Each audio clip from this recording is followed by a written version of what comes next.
Okay. So this is Sharash Ibar, and every week we're getting confirmation that this language is the language of creation. And I told you, shared with you that story about my brother who's taking a college course with some kind of, he says he's a black man teaching him Hebrew, but he can't process the words that we're processing. So this is the key to unlocking our culture, our heritage. This is very valuable to us. This is what it looks like in the real Hebrew language. Starting from the right side, those three characters are Sharash. S-H, Ra, S-H, Sharash. Then the second word there starts with the picture of the eye, a picture of the tent floor plan, and the head of a man, that's Ibar. Ra, Ibar. Sharash, Ibar roots, or Hebrew roots in the pagan tongue. So this is our tribal declaration. Y'all ready? Yes. Let's sound off like we 50 deep in here. Our tribal declarations. 1, 2, 3. These are Israelite scrolls written by Israelites. If you don't understand the Israelites, then you won't understand these scrolls. Hallelujah. We're about to go deep into destroying Christian dogma, and we're gonna it just keeps pouring out. This morning, I'm listening to the Bible app. I just can't make my notes fast, and I'm like, that don't make sense. That's a contradiction. So learning our culture and our language is helping us unlock the Bible, Old and New Testament. So those of you who've been seasoned, you know, these are our 22 glyphs, our 22 letters, to use a pagan word. These are our 22 letters. We start on the right side with the ox head, and we continue down till we get to the very last glyph, that's the ta. So our 22 sounds to make up our language, and y'all see it's just an A after most of these sounds. So our language is very easy to pronounce once you learn these glyphs, and these glyphs comes with different contexts and meaning. These are just examples of the context. Like the first character, the ox head meaning strength or leader. That's just an example, because sometimes the ox head can represent being stubborn. Y'all ever heard that saying, stubborn as an old mule? So sometimes it can represent being rebellious. You're strong-minded, you're strong-headed. So you always got to check the context. But these are just guides to help you start putting the true meaning of the Bible back into the Hebraic lenses. But always check the context of the sentence to see what these glyphs are really meaning. So then we graduated a little bit and learned that our culture have these helpers. The pagans say prefixes or suffixes. So these glyphs can be at the beginning or end of words, and they would change the form of that word. It would change the form of that word. So if I was to say my house, I would say abayat, abayat. And you would know as an Israelite, I'm saying my house. Bawa abayat, come to my house. So that's all these glyphs are. They're used as helpers. The second one is the picture of the tent floor or the house. We say ba. So when you hear us say ba Hasham, ba is being used as a prefix or a helper. We're saying in the name or by the name of Messiah. And then of course the most used prefix is the man with his hands raised, which is our ha sound. So when we say ha Mashiach, we know in the English is the Messiah. So that's our most used prefix. The last one there on that column is the wa, the picture of the tent peg. And the wa, you join things together, you secure things. So it's a conjunction in the pagan tongue. So when you see the wa in front of a word, like you check the scriptures, most of the scriptures start with, and the Lord said, and he said, and did. So most of our scriptures start with wa Amar, wa Yahweh, and Yahweh said, or wa Yahweh Amar. Yahweh said this or Yahweh did that. So that's a conjunction. It means to add or secure. The second column there, it starts with a picture of the ocean wave. It looks like an extended M. That's to help you remember. It makes the ma sound. So when you see ma in front of a word, most times it means from. Like we're from Yasharallah. We're a ma Yasharallah. Someone asks you where you're from, my Yasharallah, I'm from Yasharallah. Then the next one, the shepherd staff, 2 or 4. When we say peace to you, we would say Shalom Laka, peace to you. The La is 2 and Ka is you. So in that transition to the next prefix or suffix, when you see Ka at the end of a word, Ka means you or your. So when I say Shalom Laka, peace to you, Ka means you. We could put Ka at the end of a word to mean your name. So when we say blessed be his name, we say Barak Sham Ka. Blessed be his name, Sham Ka. And the last one there is the picture of an arm, and that's a prefix for he. So the Hebrew word Yah is he, and you will see that in front of any kind of verb referring to a male, like if you see Yah Debar means he said. Yah Debar means he said. So these are just helpers. So once you get used to recognizing roots, you know that's a root. I know what that means, to speak. So that letter in front is a helper, and that's how you start learning how to speak Hebrew. So these are our prefixes. These are just helpers. Today's word, take a few seconds, and these are 2 different words, one at the top, one at the bottom. 2 different words. Take a few seconds and decode that for us. Y'all want some water? Anybody want some water? Yes, sir. That'll work.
You kind of got to start sounding it out and see what flows, what times.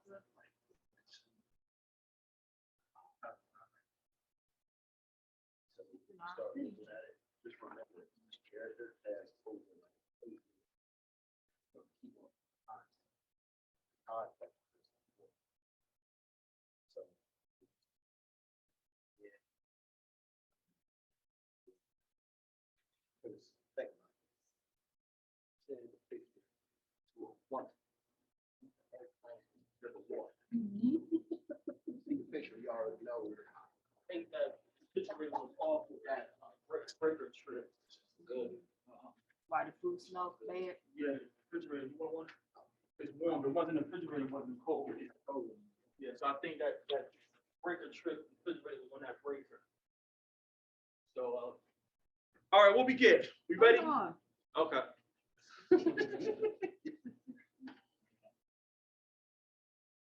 And these words are related words. That's why I put them together. They're related words. So to be, okay, Shalom said all praises. Listen out for the door, y'all. Y'all lock the door? I did. That's what I got up and did. Okay, she's All right, go ahead. 50 minutes. All right, just keep an eye out. So we ready? Mm-hmm. So what did we get? What letters, English letters, did you get for the top word? What y'all come up with? Tazaha. Tazaha. And for the second word at the bottom, what you come up with? What? Huh? Tazawa. What you get, Gina? You didn't get it? I got it, but They're related. What'd you get stuck at? Wataza. I got it as Wataza. What Taza? What time is it? Oh, because you. I did it backwards. Yeah, I'm sorry. There are two No, it different ain't words. your fault. I did it They're backwards. two different words. You know why? Because I have a Wataza. I was thinking, trying to figure out. Okay, all right. So just flip them. That's all right. That's Yeah. what we practice for. So the first one, Taza wa. Taza ah. so the word up top is tazaha, and the word on the bottom is tazawa. Now, how would a Shemitic person, how would a Israelite process the tazaha? What are we saying with tazaha? What are some possibilities? Pathway to the spirit. The pathway to the spirit. That's good. Anyone got something different? There's multiple ways to process this. So Is it to hear? to hear, I'm trying to. why would you say to hear? Well, because I know we've used this word before, and I was trying to figure out why. So okay, scratch that. So go ahead. There's multiple ways. No, there's no wrong answer. It's multiple ways. We should all be in the same ballpark, though. Is this the praise, Right. but is it also considered the Most High? Come. So would it be like the path to the Most High or the path of praise or? Come. Even Gina saying to hear is right, because if you're on the path to behold something, we hear physically. So we even can use this to hear, even though it's not the letters for sound. But if you're on the path to the Most High, you're hearing. Y'all see where we're going? Faith comes by Faith comes by hearing. So even though she didn't think she was right, we're not abstract people. We're concrete people. So I could use this as hearing from the Father. So that tazah, that first character, that's a trail. That's a trail. And then the circle part means you've reached your destination. Like when you're Google Maps, when you're going somewhere. So that tazah means to be on a path, and you're hunting for a destination. And then, like Narayan says, the ha represents, when you say ha, you hear your breath. Your breath is really the spirit. Because when your breath is gone, your spirit is gone. So we're on the path to reach the Most High. We're on a path to the spirit. Tazaha. Also, a man with his hands raised to behold, to look upon. Y'all ever greeted one of your elders and said, it's good to see you? And what they usually respond? Huh? Good to see you too. Or, Likewise. huh? It's good to be seen. Yeah. Heard that? That's a little bit too. That's a little bit too old. Oh, Southern, like, it's good to be seen. So it's good to be seen. I'm on the path of life. I'm living. That's another way to process that. And then tazawa is a related word. It's another derivative of the same verb. How can we process tazawa? Good to be seen. Pathway to the pathway to be secured. Pathway to be secured. Say that. Go say that. Pathway to protection. Yeah, I just said something. But your brain, no, it's fine. It's fine. You're brainstorming though, because I just no, put it out there. but that's good. That's how we learn, because just like Gina threw out to hear, she says to be, what's it, protected? Because the tent, right? It's the 10 peg. So she tied together what you said, the pathway to be secured. If I'm secured, I'm protected. Sure path. Secure You path. see that? The secured path. So you see how you jokingly just throw it out there, but you in the ballpark because our language is concrete. So tazaha, the path of life, to the path to behold, and tazawa, the secured path, So you guys did a great job. I was thinking about die in the house. So there's multiple ways to break them down, and these just a couple of ways that I was processing, just like you guys did. Tazaha, the path of the spirit, Varak means spirit, or the path of life, because we know Yah is life. So Tazaha, the path of the spirit, or the path of life.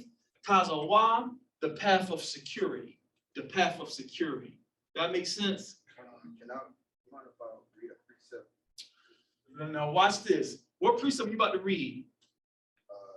Second Okay, go ahead, second Ezra. I say mine.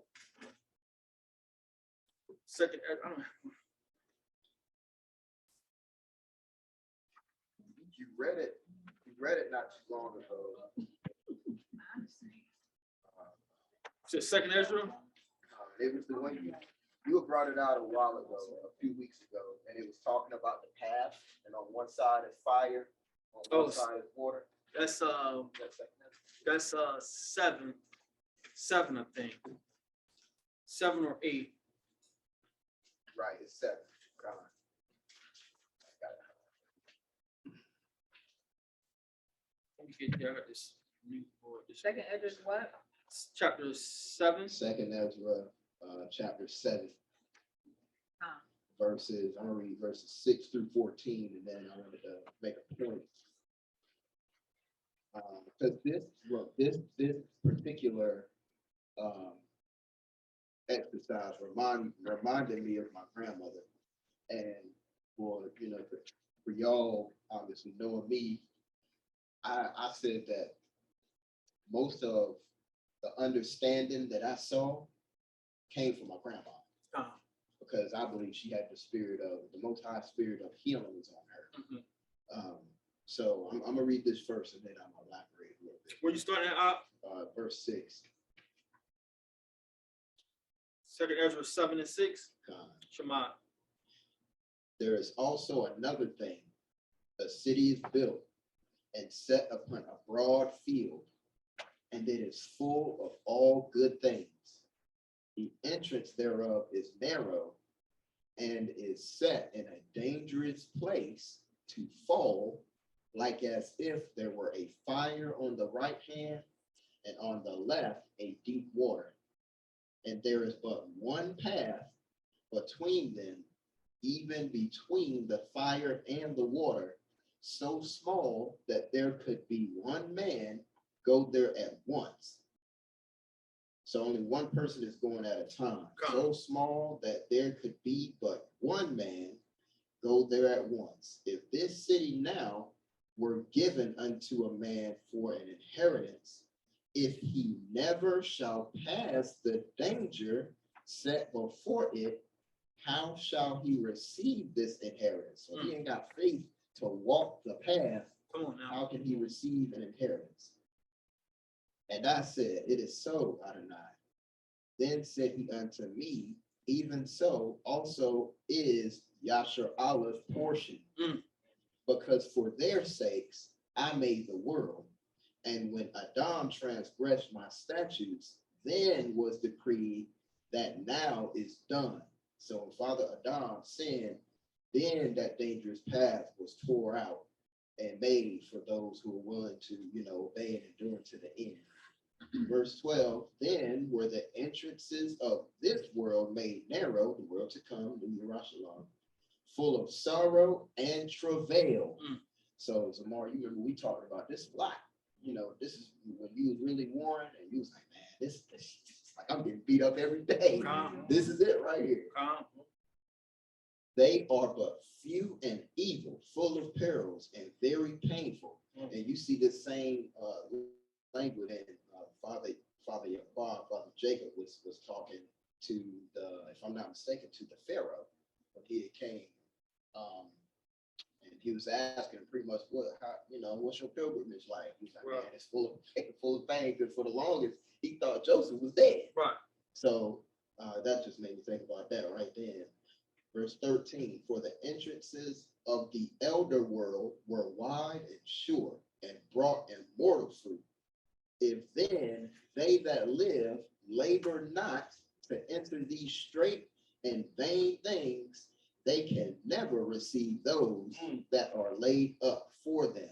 So this exercise literally made me think of this precept and what my grandma used to do, warring in the spirit every single day until her mind started leaving her.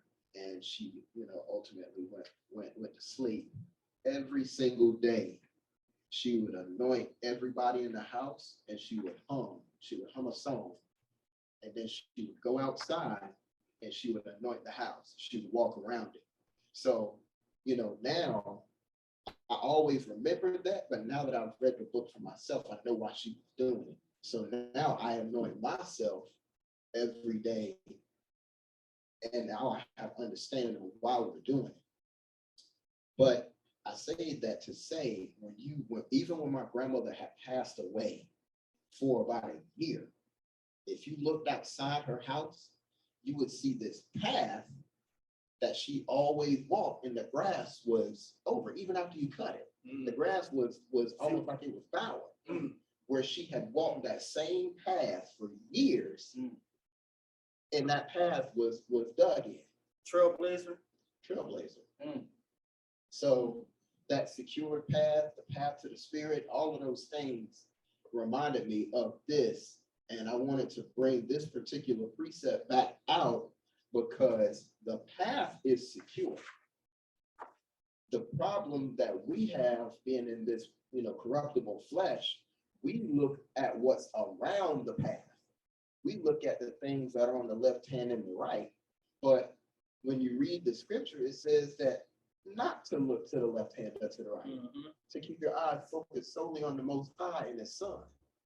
So the things on the left hand and the right that aren't going to touch you as long as you stay on this path are just the distractions to pull you off the path.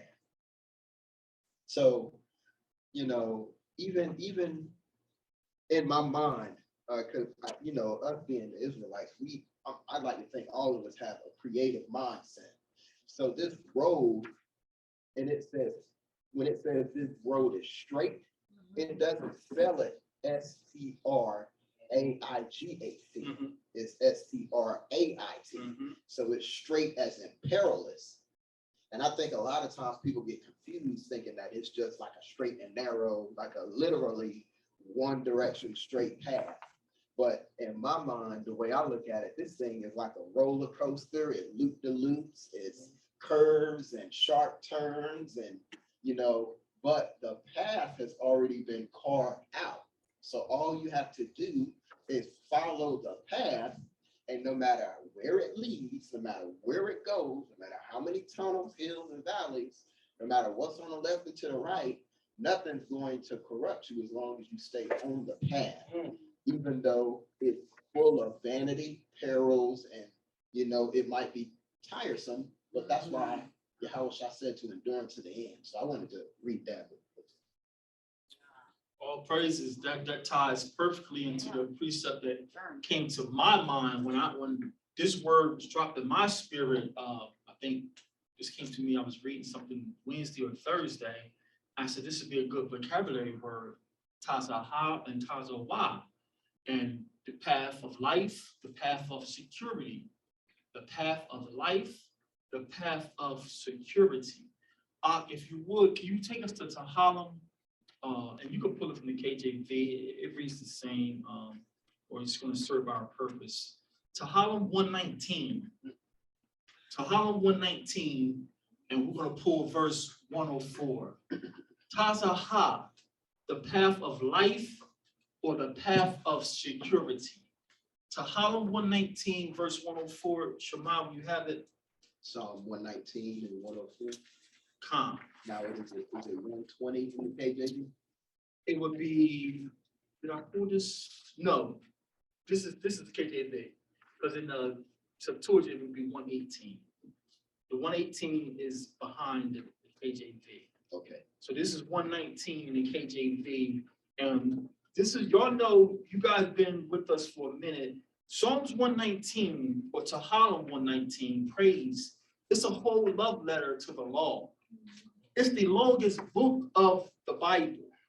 So it's like, even though we're about to destroy this book, it's kind of like the Most High doesn't do anything by coincidence. The longest scroll we have is a love letter to his Torah.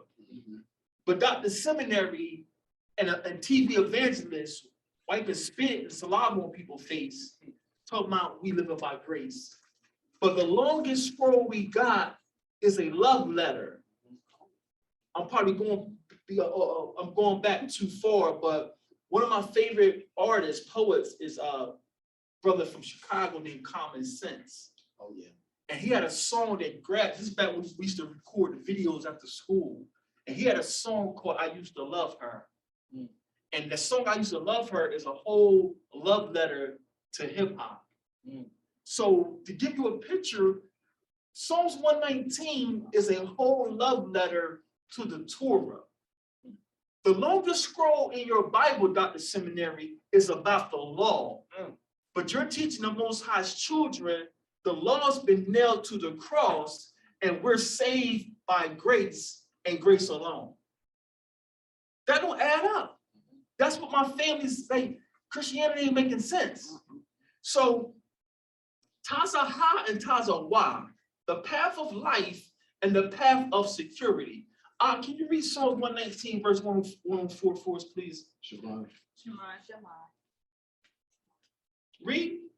Through thy precepts I get understanding. Therefore I hate every false way. Through thy precepts I get understanding. When I looked up that word precept, we've been using it wrong in our community. We use precepts as a synonym for scriptures. But when you look up that pagan word precept, they took it from our Hebrew word tazahah. Wow. Y'all feel? I caught that right away. No, the precepts don't give me understanding. Tazahah gives me understanding. The path of security, the path of life, AKA the Torah laws give me understanding. The breadcrumbs, the trail. The trail. The trail. Wow. You see how we just keep going with this? That's why it's powerful to come back to these clips, because you don't get this in church. Oh, the precepts give me understanding. No, his instructions, his tazahah gives me understanding. And we can do a whole class here through your precepts. I get understanding. Your precepts have made me wiser than all my teachers. It's like that. Wherewithal shall a young man cleanse his ways? By taking heed according to thy precepts. So, Pastor, you ain't clean because you ain't tazahah. You wipe and spit on people's faces and have a praise breaks. You still dirty as swine. So this is why we take this exercise seriously. This is why the Son, Yahushua, is manifesting himself to us, because we are living according to tazahah, the path of the spirit or the secure path. Any questions or comments about that? I would say too that 119 was one of the first books or chapters that I was like quick to read when I first got into this truth. And then I looked at it and I said, "Oh, are you sure? Because this thing is long."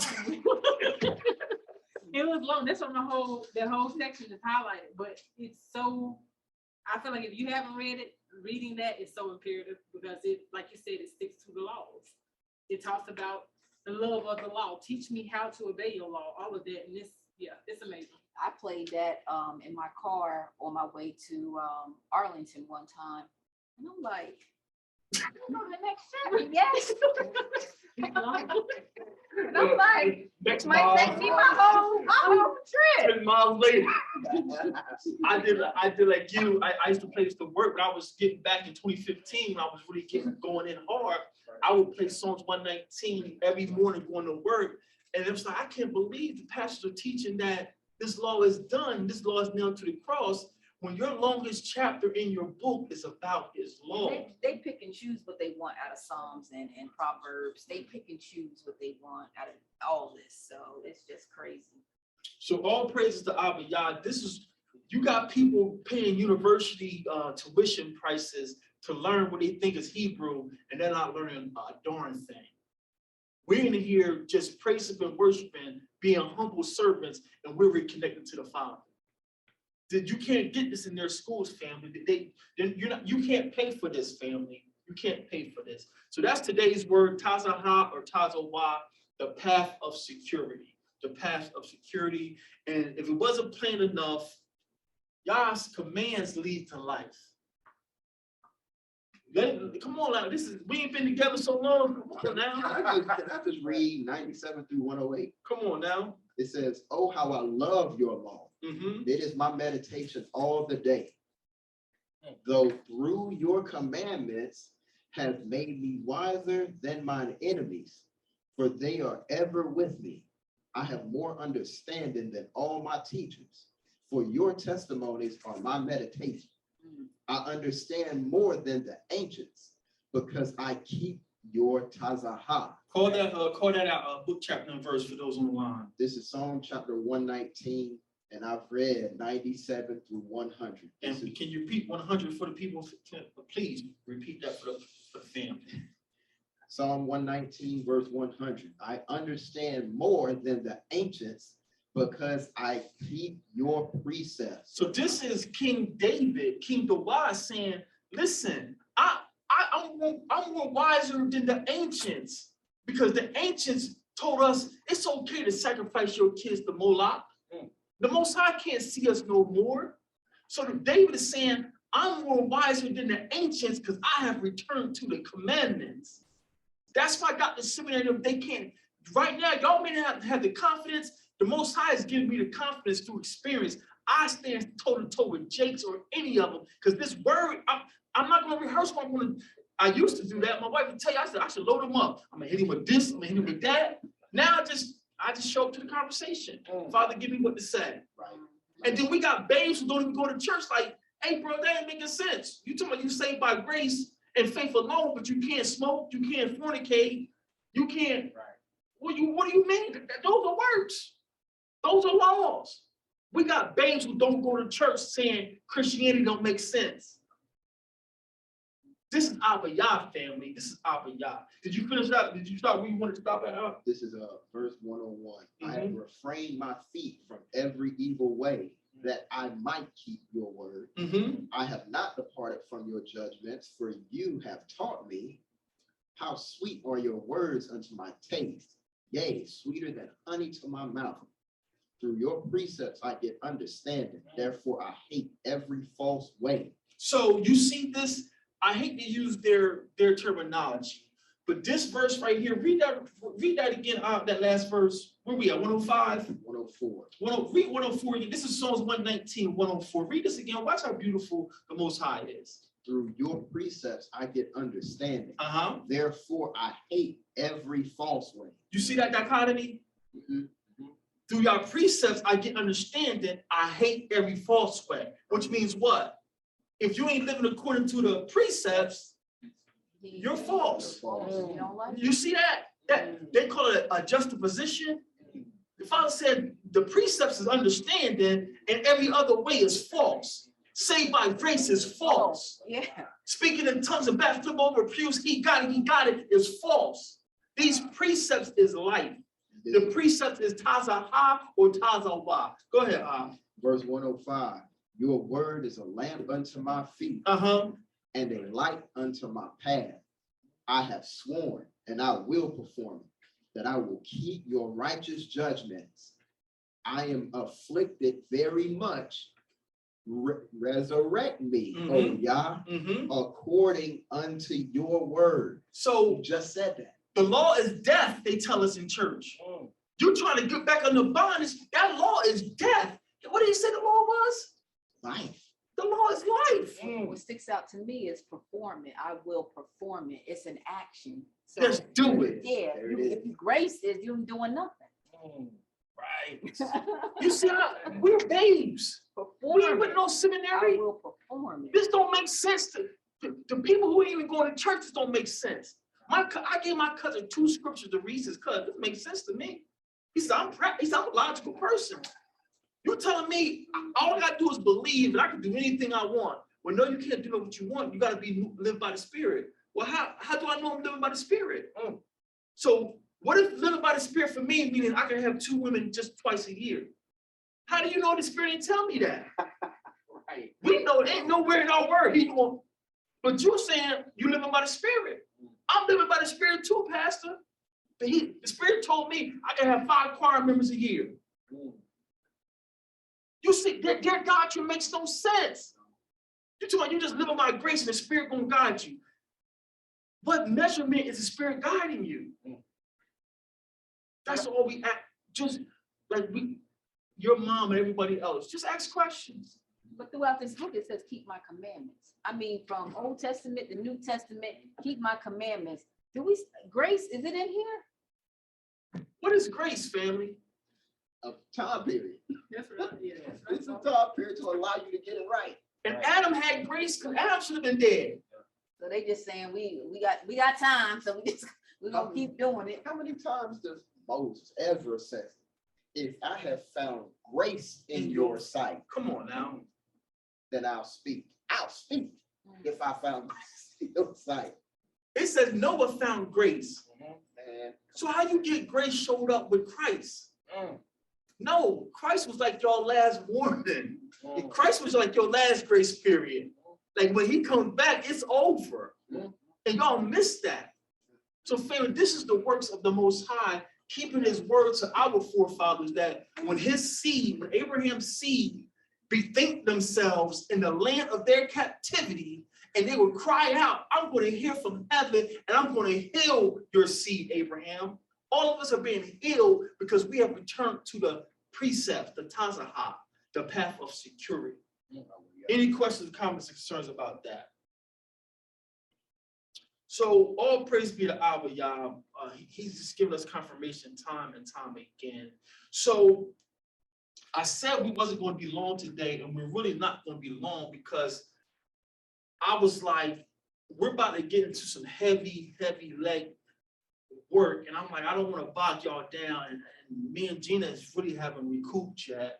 Like I said, we've been on the road, like we moving traffic up and down the interstate. Like we may have to change cars after a while. So I was like, I just want to give you a preference to what we're about to do. We're about to go really deep into destroying Christian dogma. And for those who've been with us all pagan 2021, we was uprooting Christianity. And uprooting Christianity is going to be the groundwork for destroying Christian dogma. So what you can do this upcoming week, if you got time, if you got a job where you can keep things in your ear, if you want to get caught up with the, I guess the prerequisites, like they gave us in college, you can go to the channel. We still got the screen sharing. All right, let me do a new screen share. Just to get caught up and save you some time, so you have an understanding of what we're talking about, because we're gonna repeat a lot of the history that we already went over last year. And destroying Christian dogma is just what we're trying to do. To be honest with you, family, those who have an ear to hear, we can help heal them with the current tradition of the Bible. That KJV, if they got an ear to hear, we can restore them with the corrupted verses we got. Destroying Christian dogma is really for the upper echelon Christians, for the bishops and the pastors, because Christianity is their pacifier.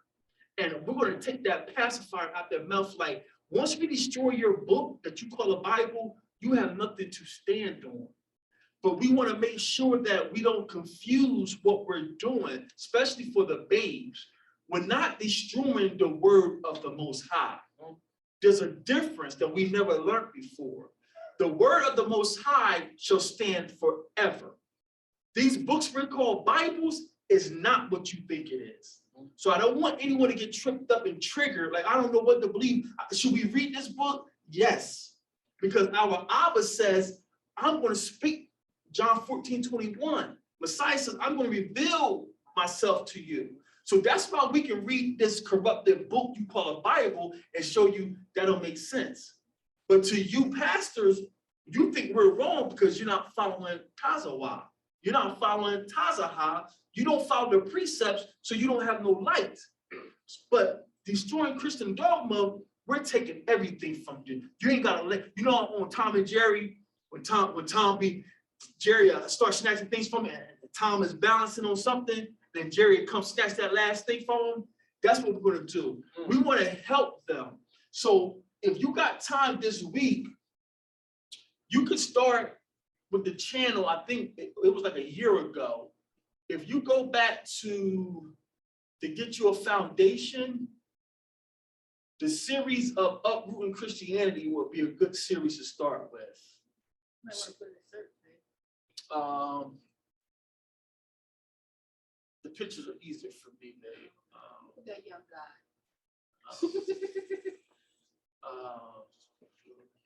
4 years ago, 3 years ago. Yeah.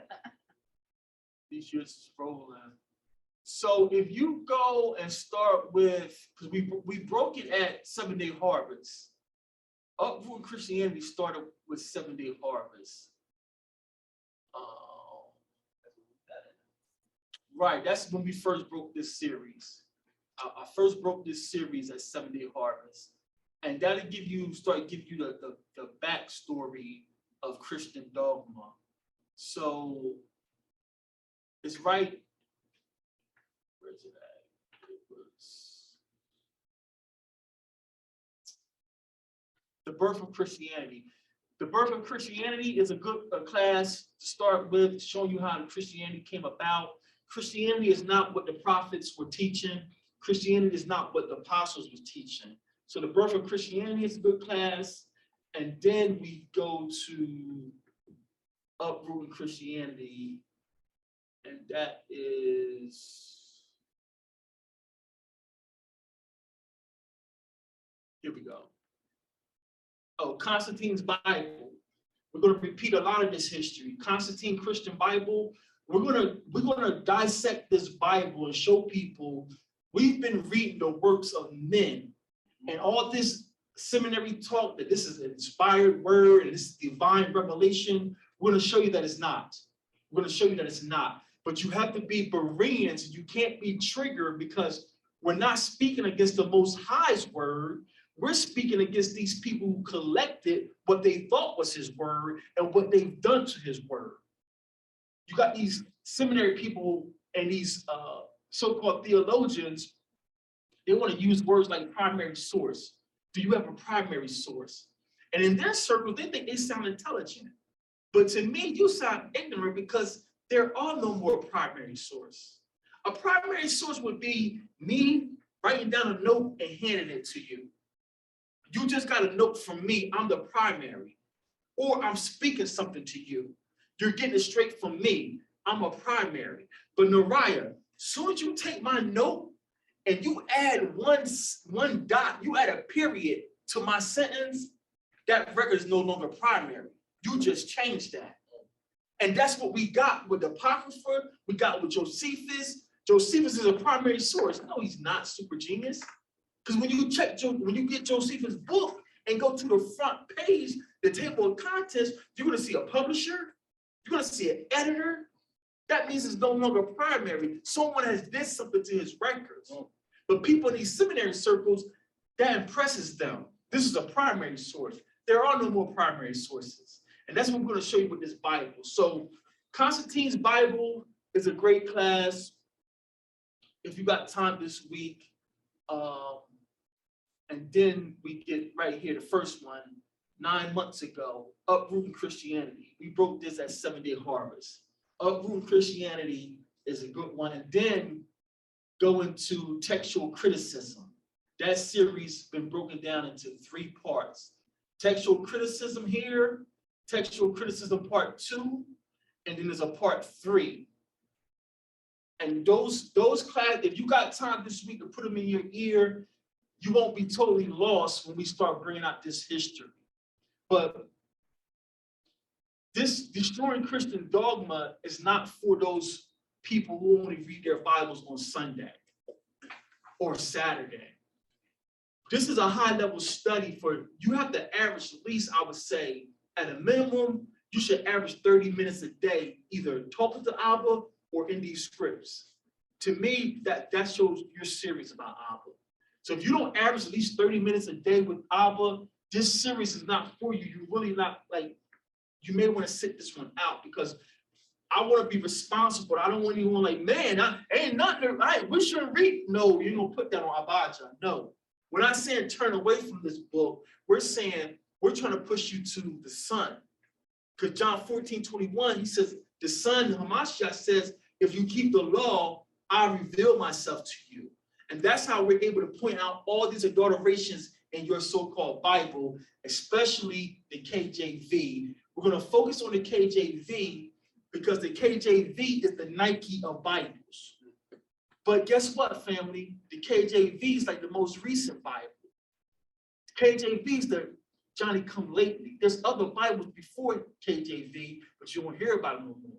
So we're going to break down this Bible, but just to give you some foundation, take the time this week, if you can, to put these classes in your ear so you won't be totally lost. We're going to repeat a lot of this history that we already went over. And to make it make sense and to show you why this study is necessary, our tribal declaration that these are Israelite scrolls written by Israelites is not to make people feel like, you know, you ain't on our level. It's just the facts of the case. I'm gonna show you what we mean as an example. Let me close this one out. And take us to Luke, get us ready with Luke 18. Luke 18 and verse 19. Did someone get ready with Matthew 12? I got you. Nariah, you get Luke 18 and 19. Zamaria, you can get Matthew 12 and 35, I think it is. And we're going to show you why we got to destroy this Christian dogma. Especially though all praises people are reading the Bible, all praises for that. But now what we're graduating to, we're trying to tell people you just can't open these pages up. I'm quoting to you, John. John said it right here, but you can't tell me the last person who edited John's letter. That's the level we're going to, fam. Because we do got people reading the Bible, and that's the ones we want to reach. Those who are actually reading the Bible, Israelites and Christians. All praises, you read the Bible and you can quote those verses. Now we're saying, let's take a deeper look at what you're reading. And we're going to give you the perfect example to open this up. Luke 18, verse 19. Shema, read. And Yahushua said unto him, why callest thou me good? None is good, save one. So the Messiah is talking to an Israelite. This Israelite just called Messiah good master. And Messiah is saying, why are you calling me good? There's nobody good but one. Go ahead. Save one, that is Yah. That is Elohim, verse 20. No, that's all we need. So here's the king himself. The king himself who died and bled for our resurrection as a nation, our redemption as a people. Messiah is saying, brother, Israelite, Hebrew, why are you calling me good? There's nobody good but one, and that's my Father and your Father. Nariah, how did Jesus die? These are the questions that these theologians can't answer. You got people not going to church asking you simple questions and you stammering or doing a lot of talking. I know, brother, don't do all this talking. Take me to something I can read. How is Jesus God when he's saying my Father? So Luke 18 and 19, Messiah himself saying, there's nobody good but my Father. Let's contrast that with Matthew 12, verse 35. Shema. Matthew 12, verse 35. Shema. Read. A good man out of the good treasure of the heart bringeth forth good things. Say what? A good man out of the good treasure of the heart bringeth forth good things. Now, Zamoria, is that in red? You reading the hard copy? Yes, sir. That's in red? Yes, sir. So that's Messiah talking. Yes, sir. So wait a minute.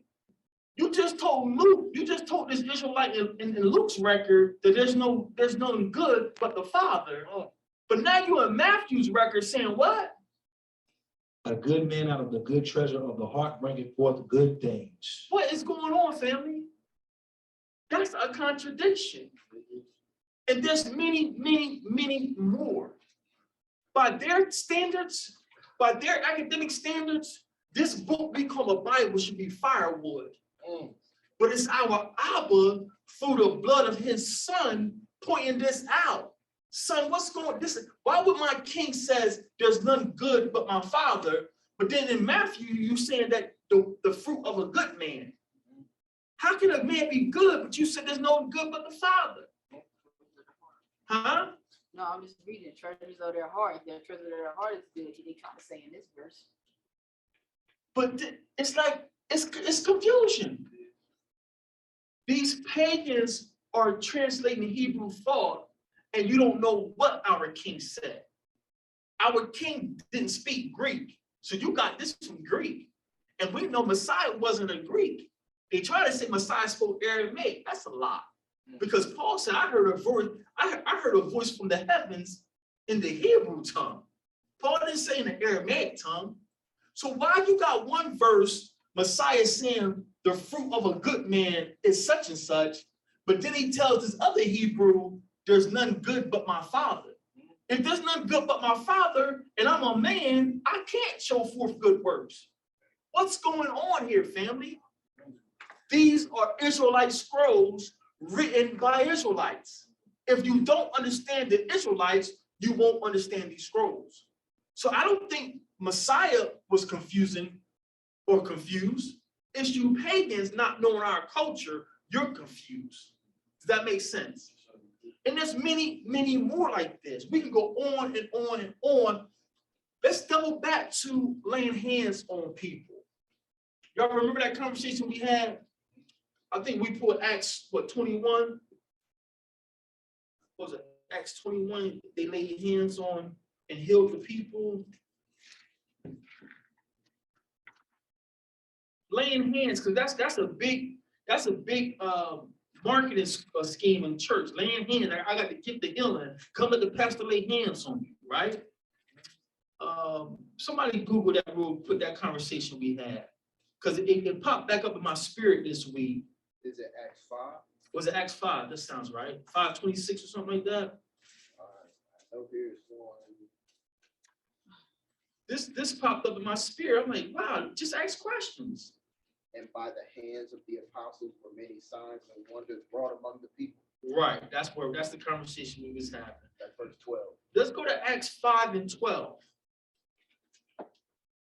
Because y'all know I grew up in a Pentecostal church, and every Sunday someone needs a healing. Bring him up here. He's in a wheelchair. Bring him up here. He's in the cane. Bring him up here. I'm gonna lay hands on him. I'm gonna lay hands on him. Who needs a healing? Somebody sick in their body. We're gonna lay hands on him. We're gonna lay hands on him. Acts 5, and where's the start at? 12. So I just read. Let's read Acts 5:12. Shemai. Acts 5:12. Read. And by the hands of the apostles were many signs and wonders wrought among the people. And they were all with one accord in Solomon's porch. And of the rest, there's no man joined himself to them, but the people magnified them, and believers were the more added to Yahweh, multitudes both of men and women. So by the hands of the apostle, many miracles were performed. Now you got the scrolls like where the apostles laid hands on people and the sick recovered. So now we grew up in these Pentecostals, charismatic churches trying to lay hands on folks and give healings. Let it go, release them, loose them. But then me, the Father restoring my culture, and let's go back to the Torah laws. If someone is unclean and you touch them, what that makes you? So you're unclean and you're going to pray to the Abba? You can't even come inside the temple unclean. That's why the sisters got their own houses when they go from the Dogma.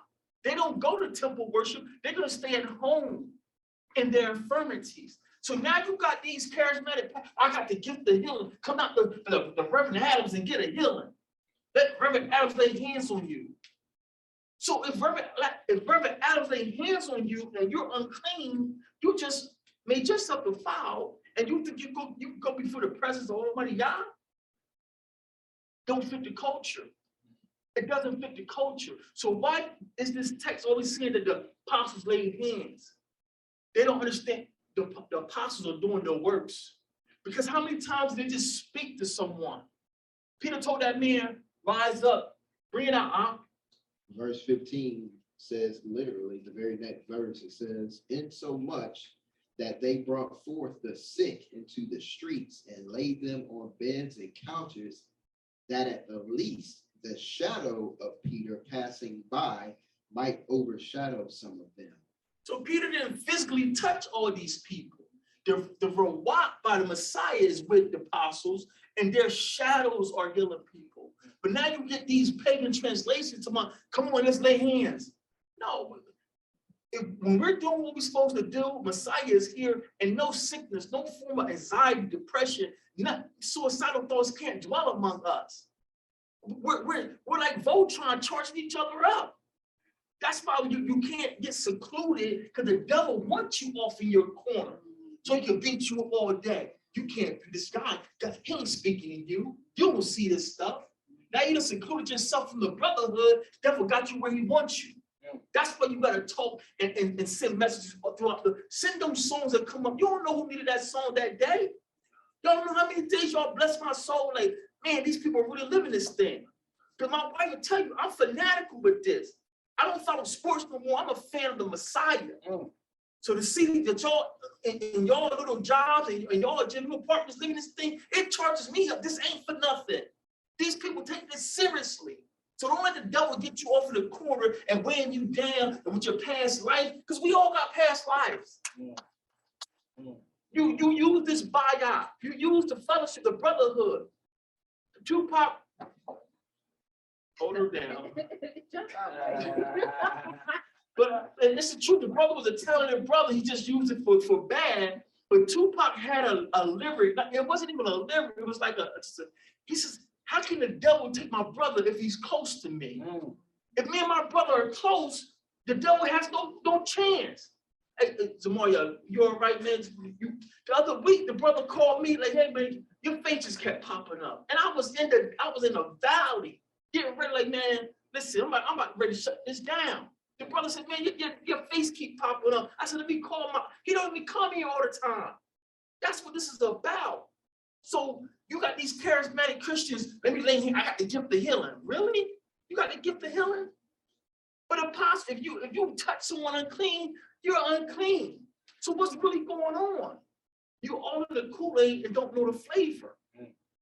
You don't know the flavor. So this is why we're going to destroy Christian dogma, family. And this is just the preface. Because I don't want anyone, like I said, if you're a babe, I don't want you to, oh my God, I don't know what to believe. I'm going to go back to Islam. No, you ain't going to put that on us.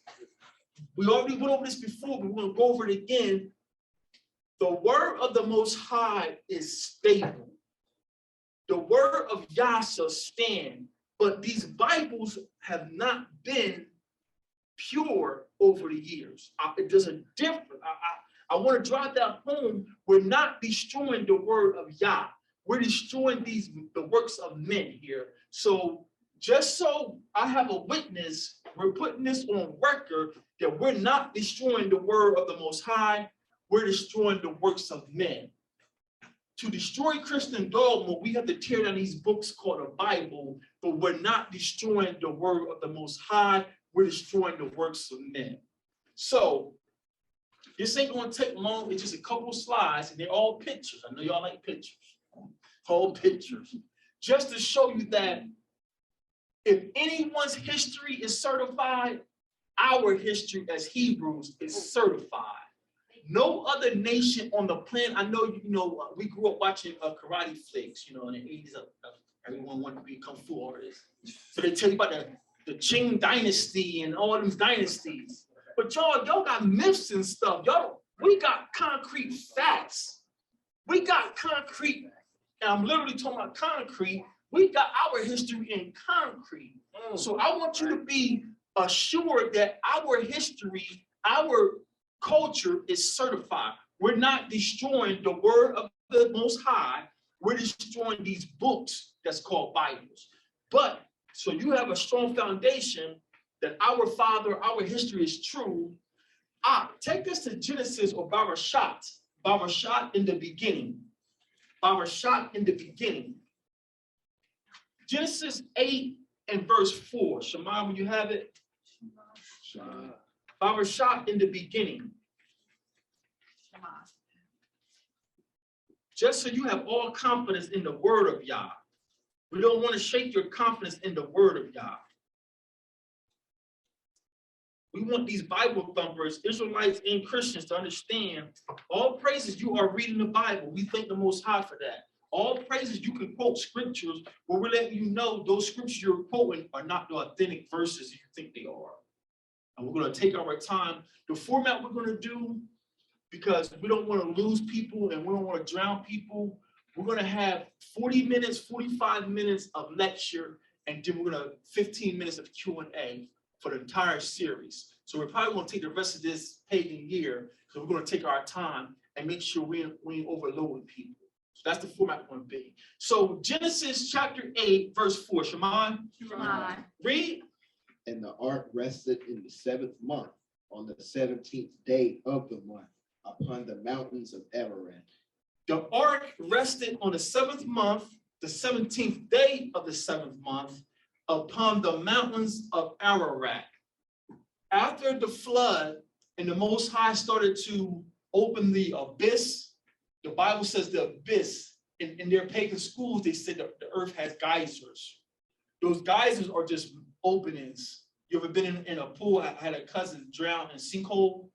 Those sinkholes are abysses, where that's where the Most High can open up the earth and flood the. So if you've ever been in the water, it says be careful, sinkholes out there. That's what happened for the flood. The Most High opened up these holes or the abyss, and water started shooting forth in the rain. That's how he flooded. But now in Genesis, the Most High has reopened these abyss, and the water is going back down. And the ark rested on Mount Ararat. Mount Ararat is in Turkey. Right.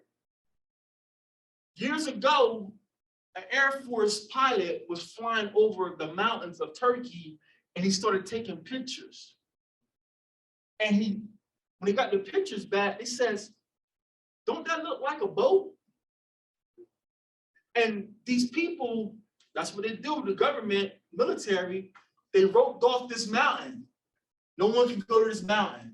They started doing research.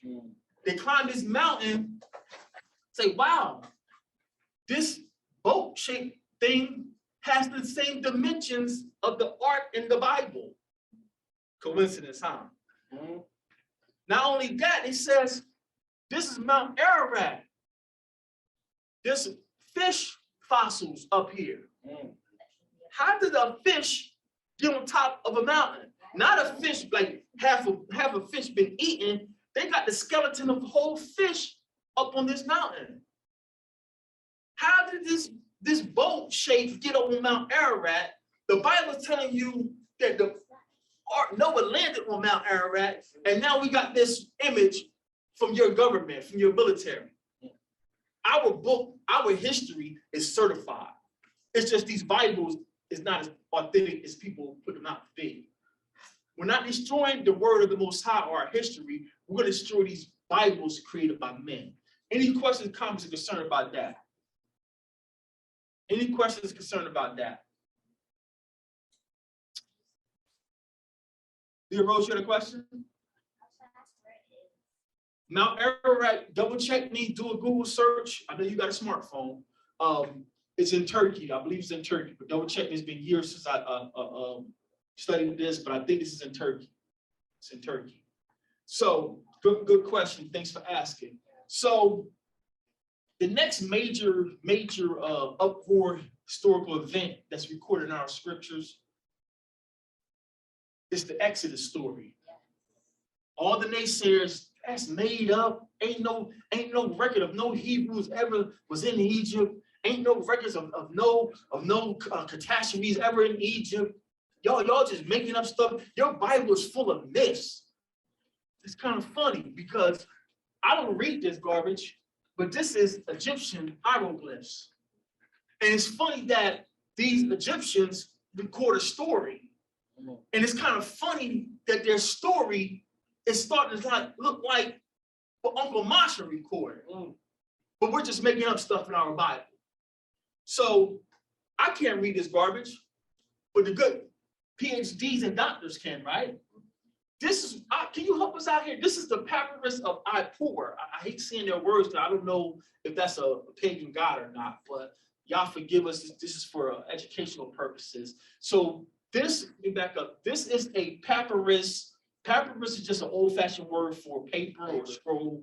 So this is a papyrus that they call it Ippur. I don't know if Ippur is one of their gods. That's why I hate using their language. But Father, this is for educational purposes.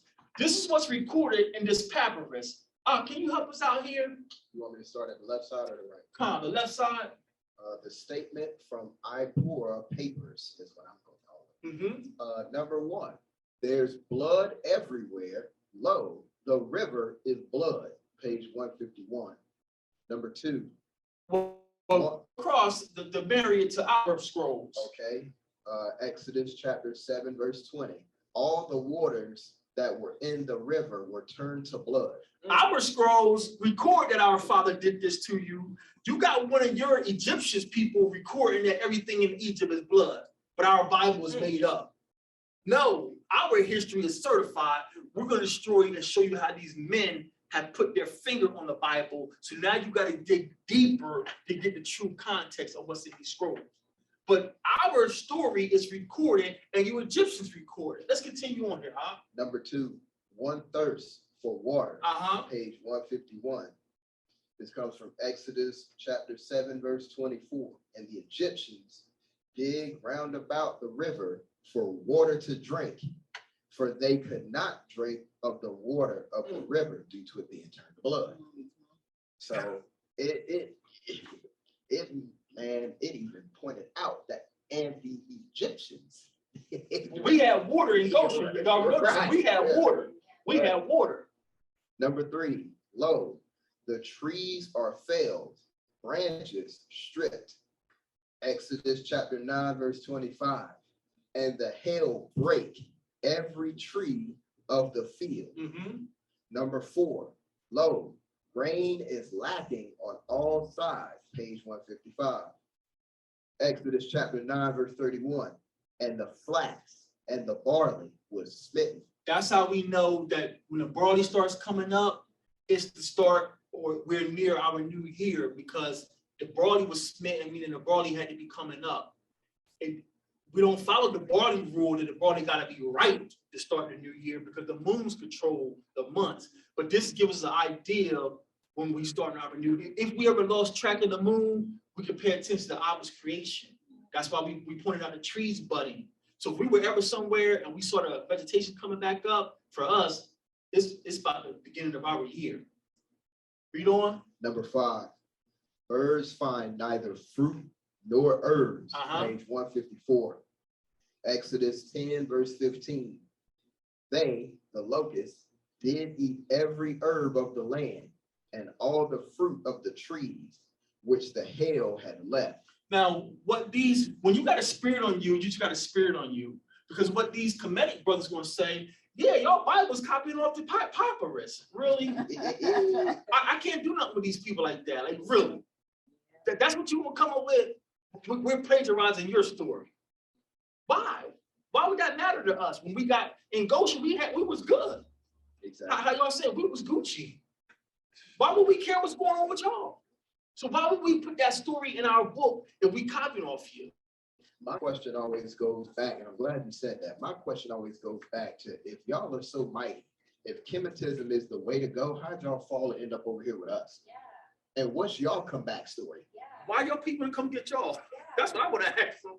Your government's still standing. Yeah. They ain't sent you a Dear John letter or nothing. Why you Egyptian? Why you tell them, hey, come get me? We know our time's not up yet. But you're saying you committed Cyrus and all O'Shea. Yeah, why didn't he come get you? They'll try to say the way the universe balances itself out and everybody gets a turn to reign and rule. And our turn just ended, but it's gonna come back around. What kind of crazy? When do we have a turn? Their doctrine makes no. I try to find common ground with these brothers, but I listen to them talk. It's like y'all just read a bunch of comic books and mashing stuff together. Yeah. You're telling me that, yeah, my people were on a slave ship, but you're Egyptian.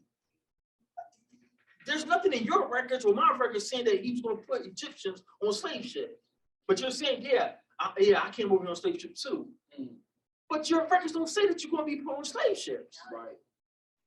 Make it make sense. That's all we ask people. Let's continue on here. Number 6, groaning is throughout the land, mingled with laments, page 152.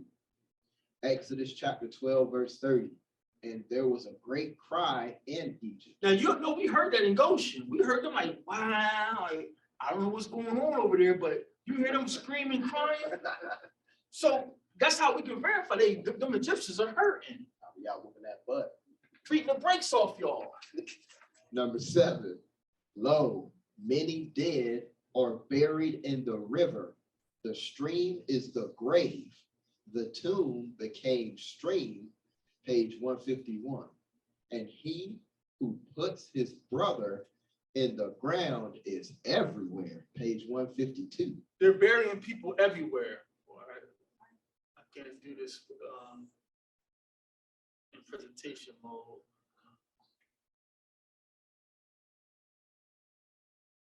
One second.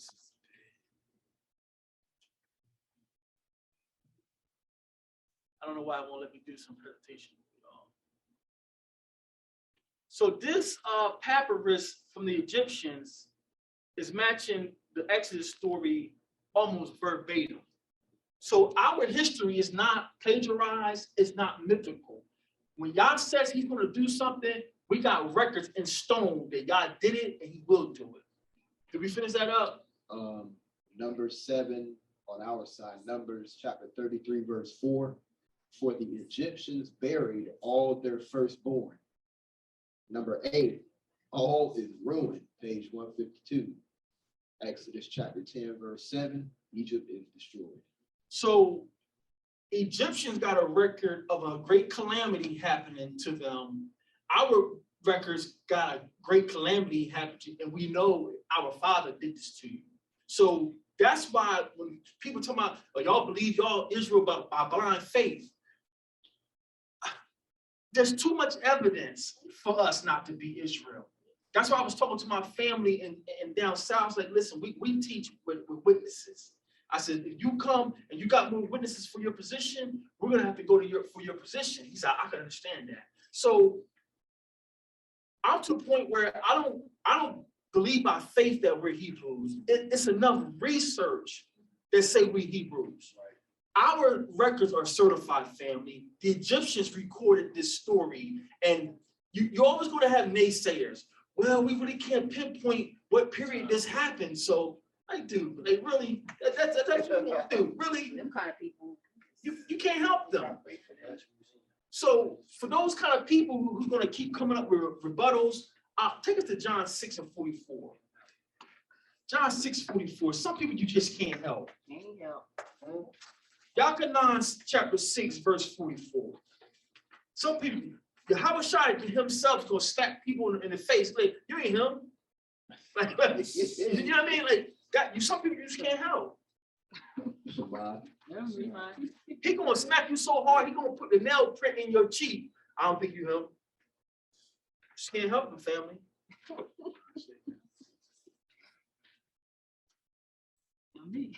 Huh?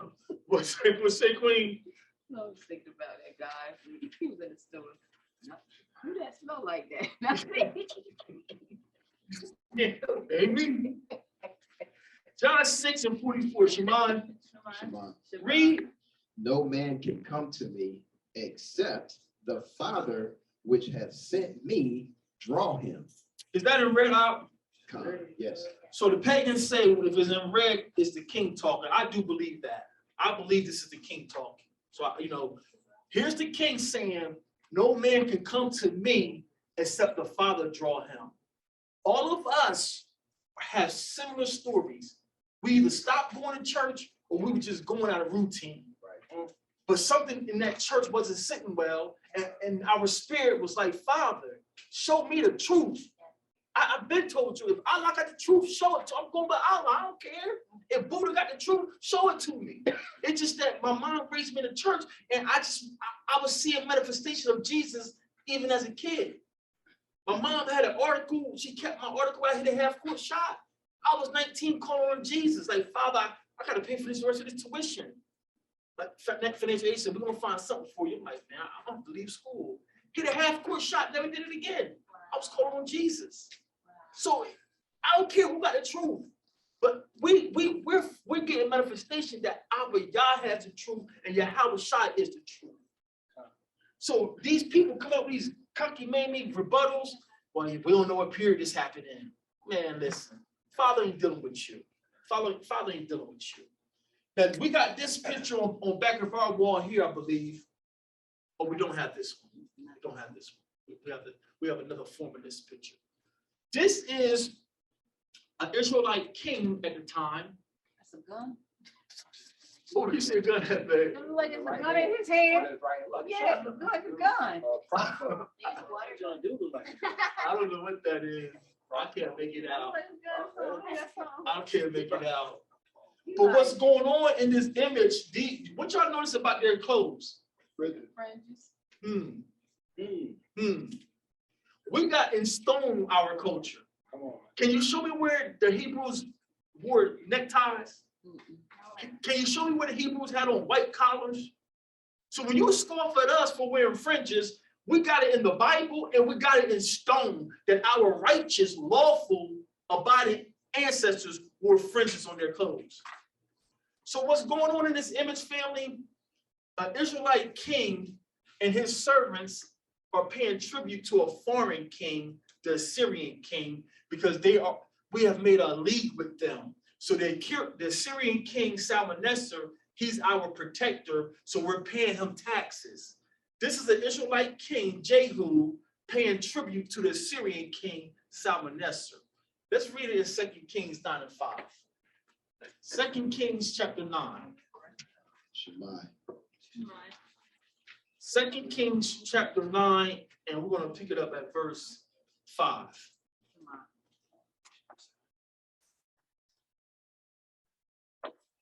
2 Kings 9 and 5. Read.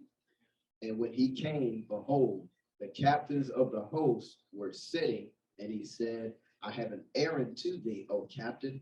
And Jehu said, unto which of all us? And he said, to thee, O captain. So the Most High has sent this messenger. If you go back up to get the full context, the Most High has sent this messenger saying, go take this message to Jehu. Jehu, before this promotion, he was just a captain, a good, strong captain of the army. The Most High is about to promote him. Read on. Verse 6. And he arose and went into the house, and he poured the oil on his head, and said unto him, thus saith Yahweh Elohim of Yashar'Allah, I have anointed thee king over the people of Yahweh, even over Yashar'Allah. So the Most High just appointed Jehu to be king because the current king is wicked. So the Most High just said, go anoint Jehu and tell Jehu, you're going to be king over my people and you're going to destroy Ahab. That's what's going on here, family. Let's read two more verses to get some more context. Verse 7 and 8. Mm-hmm. And you shall smite the house of Ahab, thy master, that I may avenge the blood of my servants, the prophets, and the blood of all the servants of Yahweh at the hand of Jezebel. For the whole house of Ahab shall perish, and I will cut off from Ahab him that pisseth against the wall, and him that is shut up and left in Yashar'Allah. You see how we talk? They say we too rough. Why y'all gotta talk so hard like that? He said, I'm going to cut off everybody who urinates against the wall. Meaning every male is done, but we're too hard. Bless you. Oh, we love you. You Christians have no idea what's going on in this book. We're men over here. I had meant to ask this a while ago. Is Ahab, does that word mean love in Hebrew? So this is what. Oh, okay, go ahead.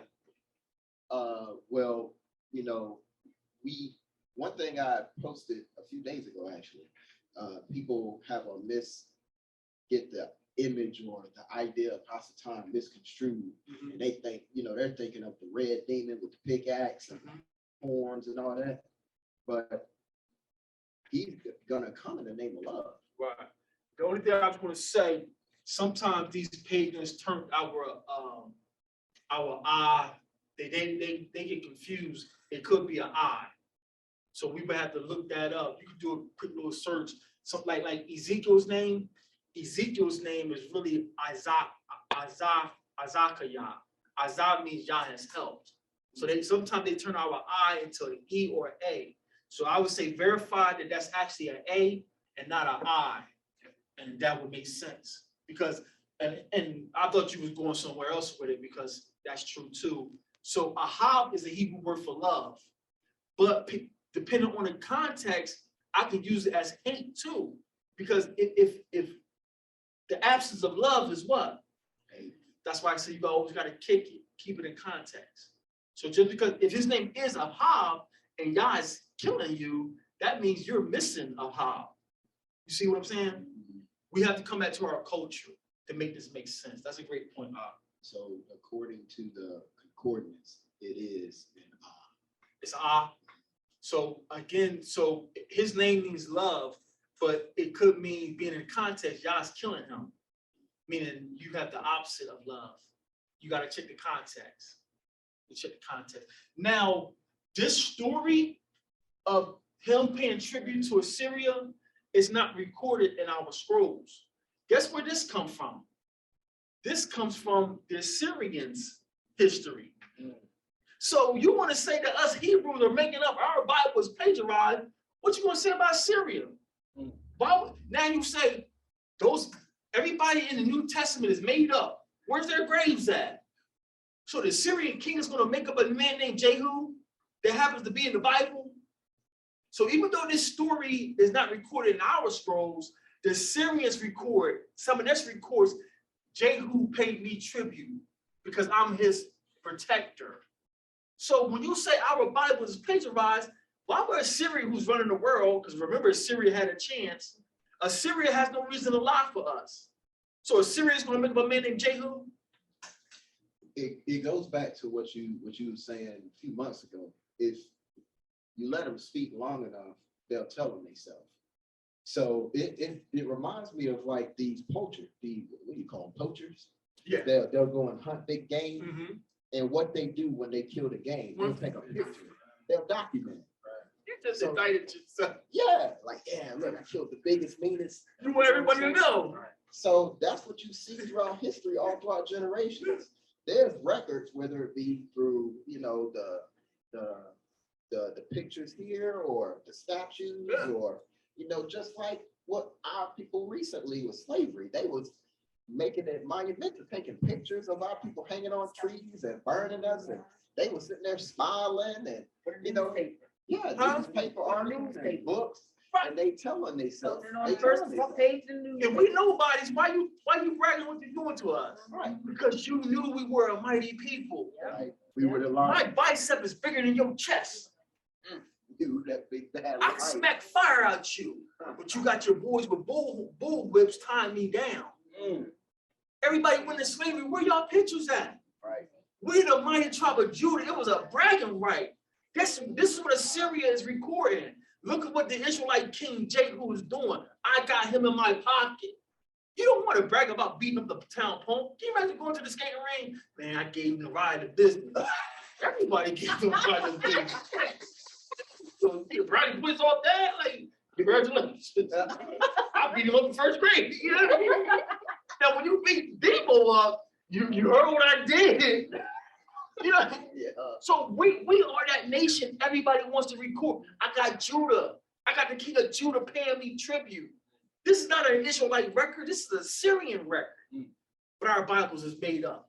Everybody in the Old Testament is fake. Really? That's what you want to come up with. Dr. Seuss. This is the backside of the Assyrian. This is stone. This is stone. This is the backside. And this is what recorded on the back side of the stone. Can you read that for us, Op? The big bold black letters, or you want to start at the top? Kyle, you start at the top. Marble annal tablets of Shalmaneser III, annals Rengal years 1 through 20, 858 through 839 BC, Hazael murders Ben-Hadad II. Tribute Jehu, house of Omri, 841 BC, 2 Kings, chapter 8, verses 7 through 15. Wow. I received tribute from Baali Manezari of Tyre and from Jehu of the house of Omri. Wow. So the Syrians are recording what they're doing in the world. And he's recording about the king of the Canaanite king of Tyre and the Israelite king. So if people are books made up, why would the Assyrian king make up a story about Jehu? Wow. So this is what we're telling people. We're not standing on faith. We're doing research, and our Abba is keeping his word that in the last days, my people are going to bethink themselves. And I'm going to speak to them even through these adulterated Bibles. I'm going to show my people the truth of who they are. Well, this is a question. Do you have any scholarship on, so for the sake of this example, it seems like they're making receipts as far as who paid what. Is there any scholarship that we were the ones who were taught to do that first? If so, that would be like traces of the law being established and that we were helping civilize like other nations. But Well, the most oldest records come from Mesopotamia, the kingdom of Ur of the Chaldees. okay. They had the oldest writing. Right. That we brought it out a couple classes. The language that's closest to our language, the cuneiform.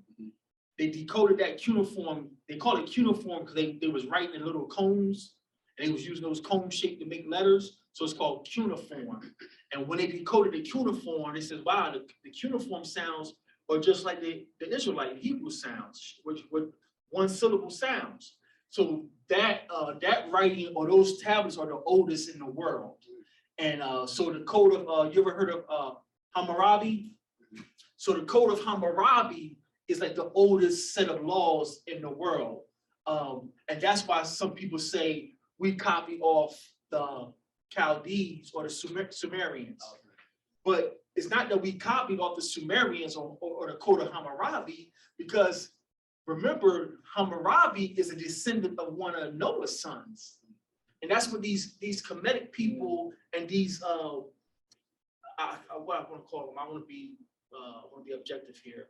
These atheists, you want to say that the Hebrews plagiarize our records because the code of Hammurabi is older than our text.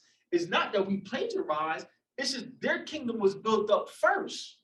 And Abraham was a nomad. So we didn't have a physical kingdom, but don't mean we wasn't telling each other oral laws. Right. It's just that our stones are not old as your stones. It doesn't mean that you came first, if that makes sense. Yeah. That's what I'm trying to tell these people. Just because the Sumerians got older tablets than us, don't mean that your information is right because your tablets are older. Yeah. Shalom says, Abraham got the truth first. So Abraham was on the move telling his descendants the oral history. It's just that when we got stationary, we built our kingdom up and we started collecting the writings. But from my research, the Sumerians, also known as the Akkadians, they have the oldest tablets that was found so far. And the Code of Hammurabi has laws on there similar to the Torah laws. That's why you get these so-called pseudo-scholars want to say that the Hebrews, the Israelites, are copying off the Sumerians or Akkadians or Babylonians. It's not the case. It's not the case. So did I answer your question? Yeah, so, I was just ultimately, as I was reading, I was like, man, this sounds like a receipt. Right here. And if that's the case, it's just another record that shows you, that validates these people existing. Yeah. Back then. And the biggest thing about it is this isn't an Israelite writing, is it? No, this is not an Israelite writing. This is a Syrian king keeping records for his people. So why would he have to lie? Yeah. Why would they lie on our? He's going to make up a man named Jehu, who was king of Israel.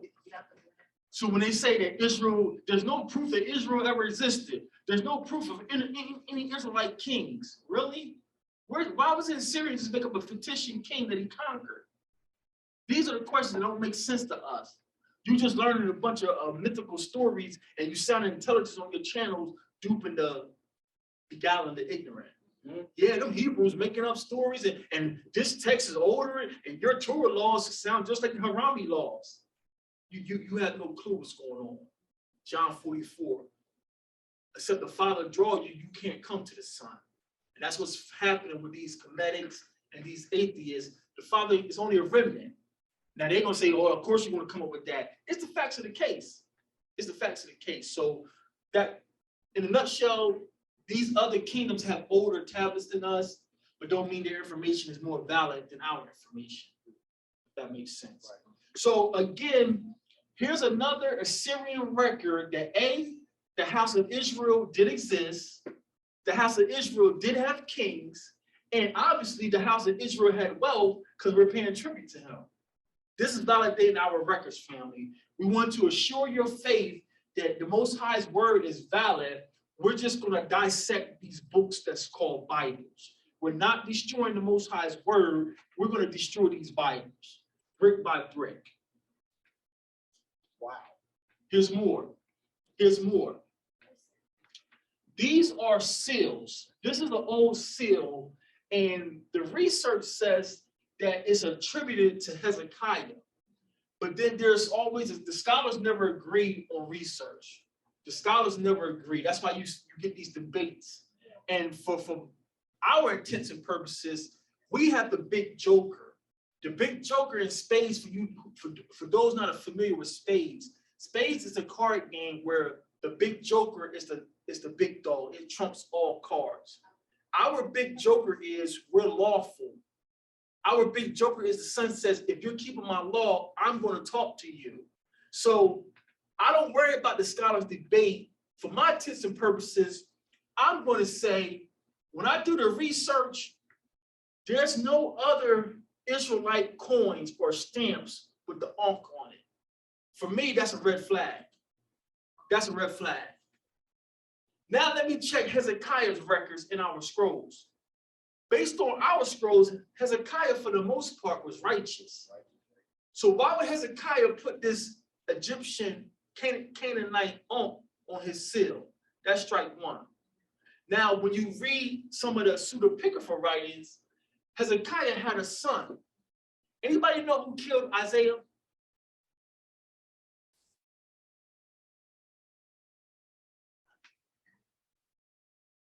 She guessed right. Say it again. I said his son. According to one of the pseudepigrapha writings, Isaiah told Hezekiah, "Your son's going to kill me." If you read, I think it's in the scroll of Isaiah. Double check, but I believe it's in the scroll of Isaiah.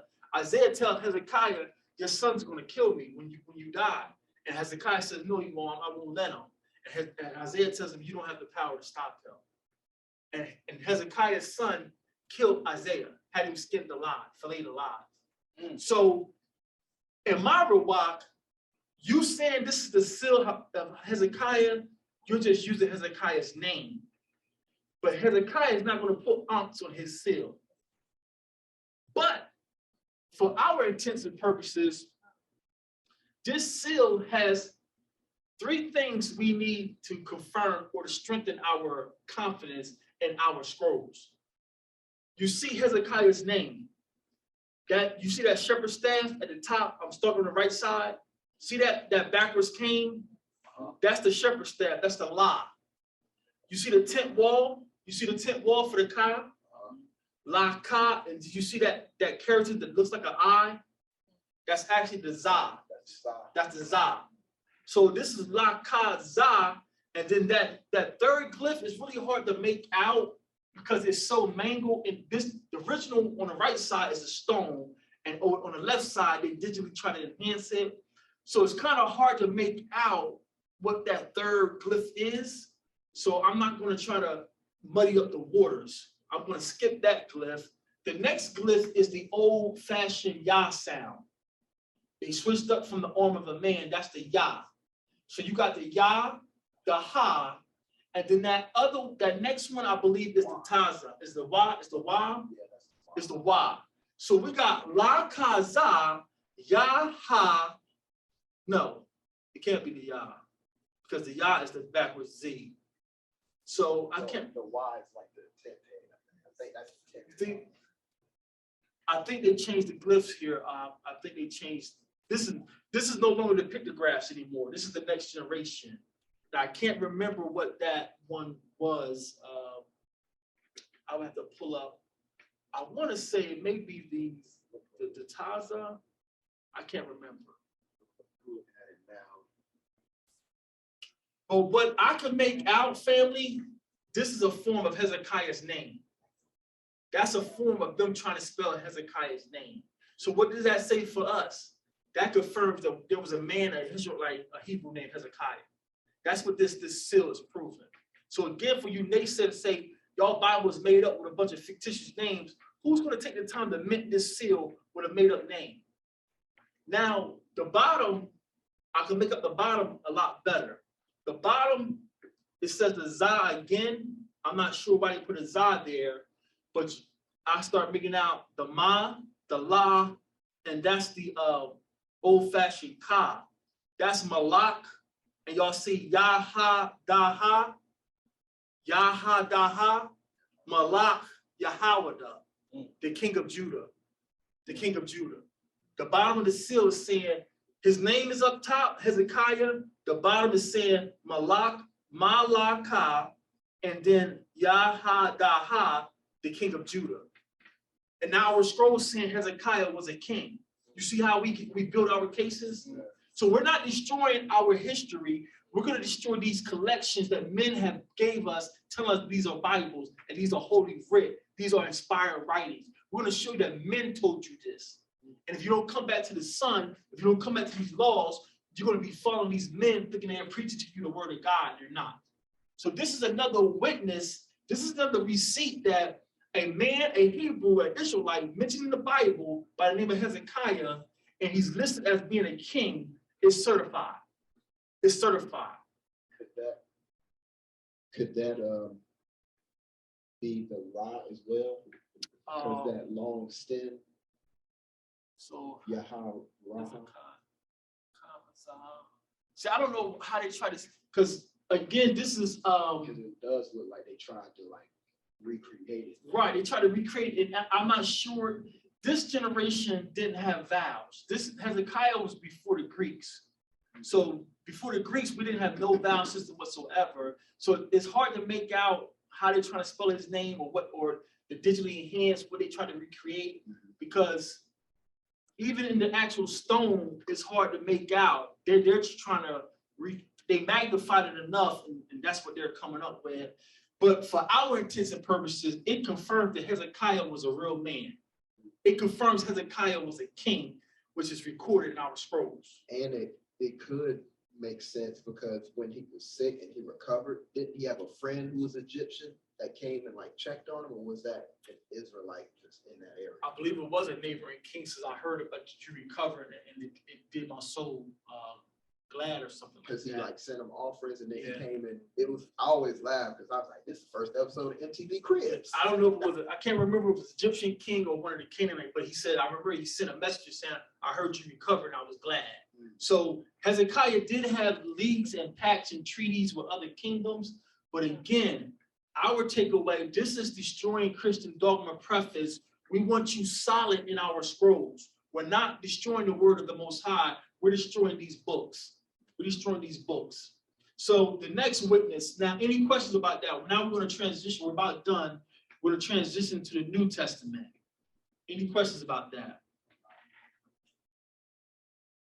So the bulk of our work is going to be in the New Testament, because the New Testament is the Christians' pacifier. They believe that New Testament has trumped the Old, and we're going to show them that there's no such thing as an Old or New Testament. You've been given these labels by pagans. So the bulk of our work is going to come from the so-called New Testament. What you're seeing on the screen is a little box called an ossuary. An ossuary is a pagan word for a box that held bones. So what our culture would do, you know, we didn't burn people. We don't do the cremation. That's pagan. We put you in a cave, a sepulcher. And then once your bones get brittle, you would take your family's bones and put them in these boxes. And you would label them who they were so your next generations know not to get everyone's confused. So that's what this is. This is an ossuary, a box that held bones, and it's stone. And they're digging in our land as we speak. They're finding more of these. Now, Nariah, can you take us to the book of Yachanan? Yachanan chapter 18. To show you that even the New Testament, so-called New Testament, even the pagans confirm that these letters have more validity than fictition in them. So if people rejecting these letters, it's because you have a spirit on you. And I'm not being mean. This is the facts of the case. It's time for us to be adults.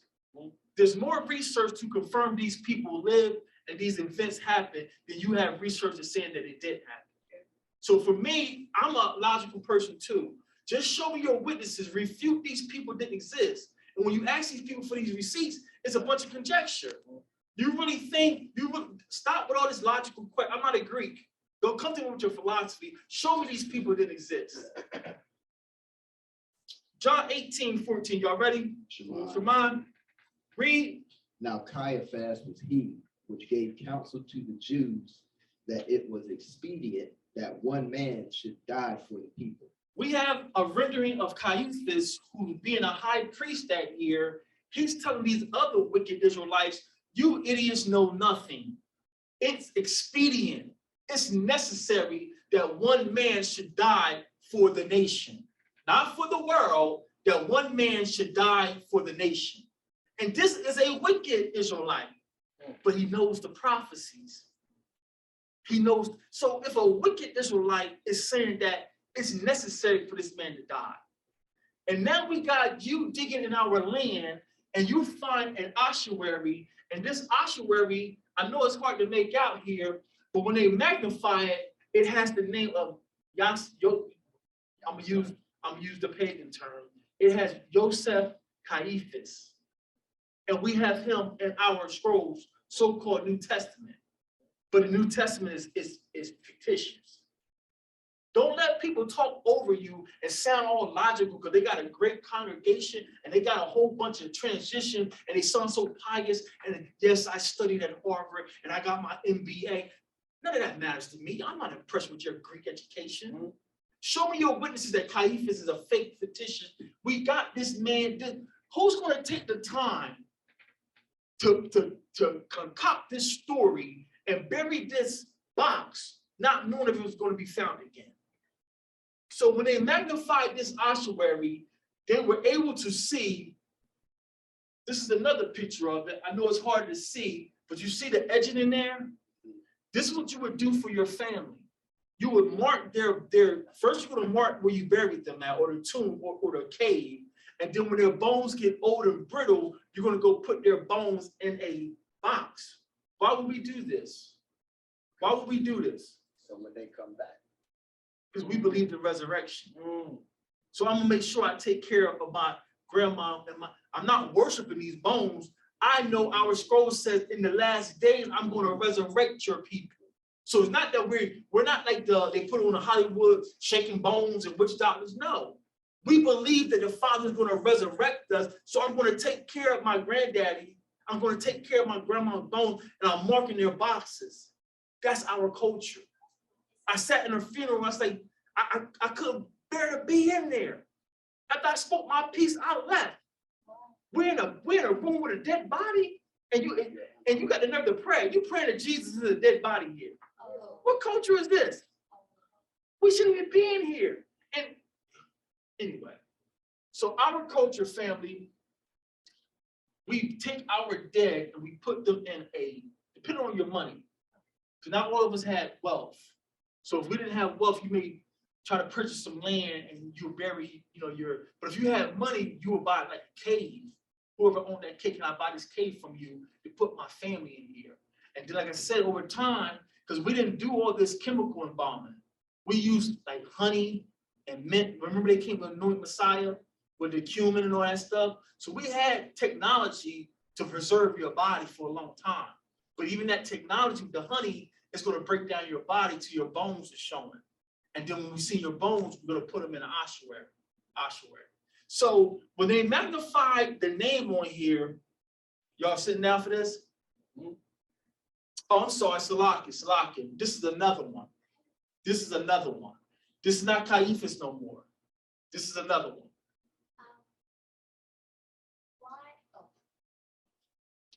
Why is cremation? Okay, I understand that because I didn't know this until today, because that was actually something I was considering, because it's cost effective. But could you just share as to why cremation is none of our culture, and I guess the significance in why we should not do that? I don't have like historical research, but I can tell you in the scriptures,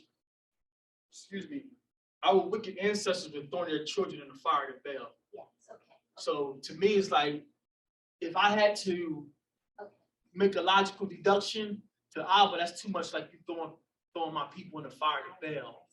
So we don't cremate our dead. Right. And then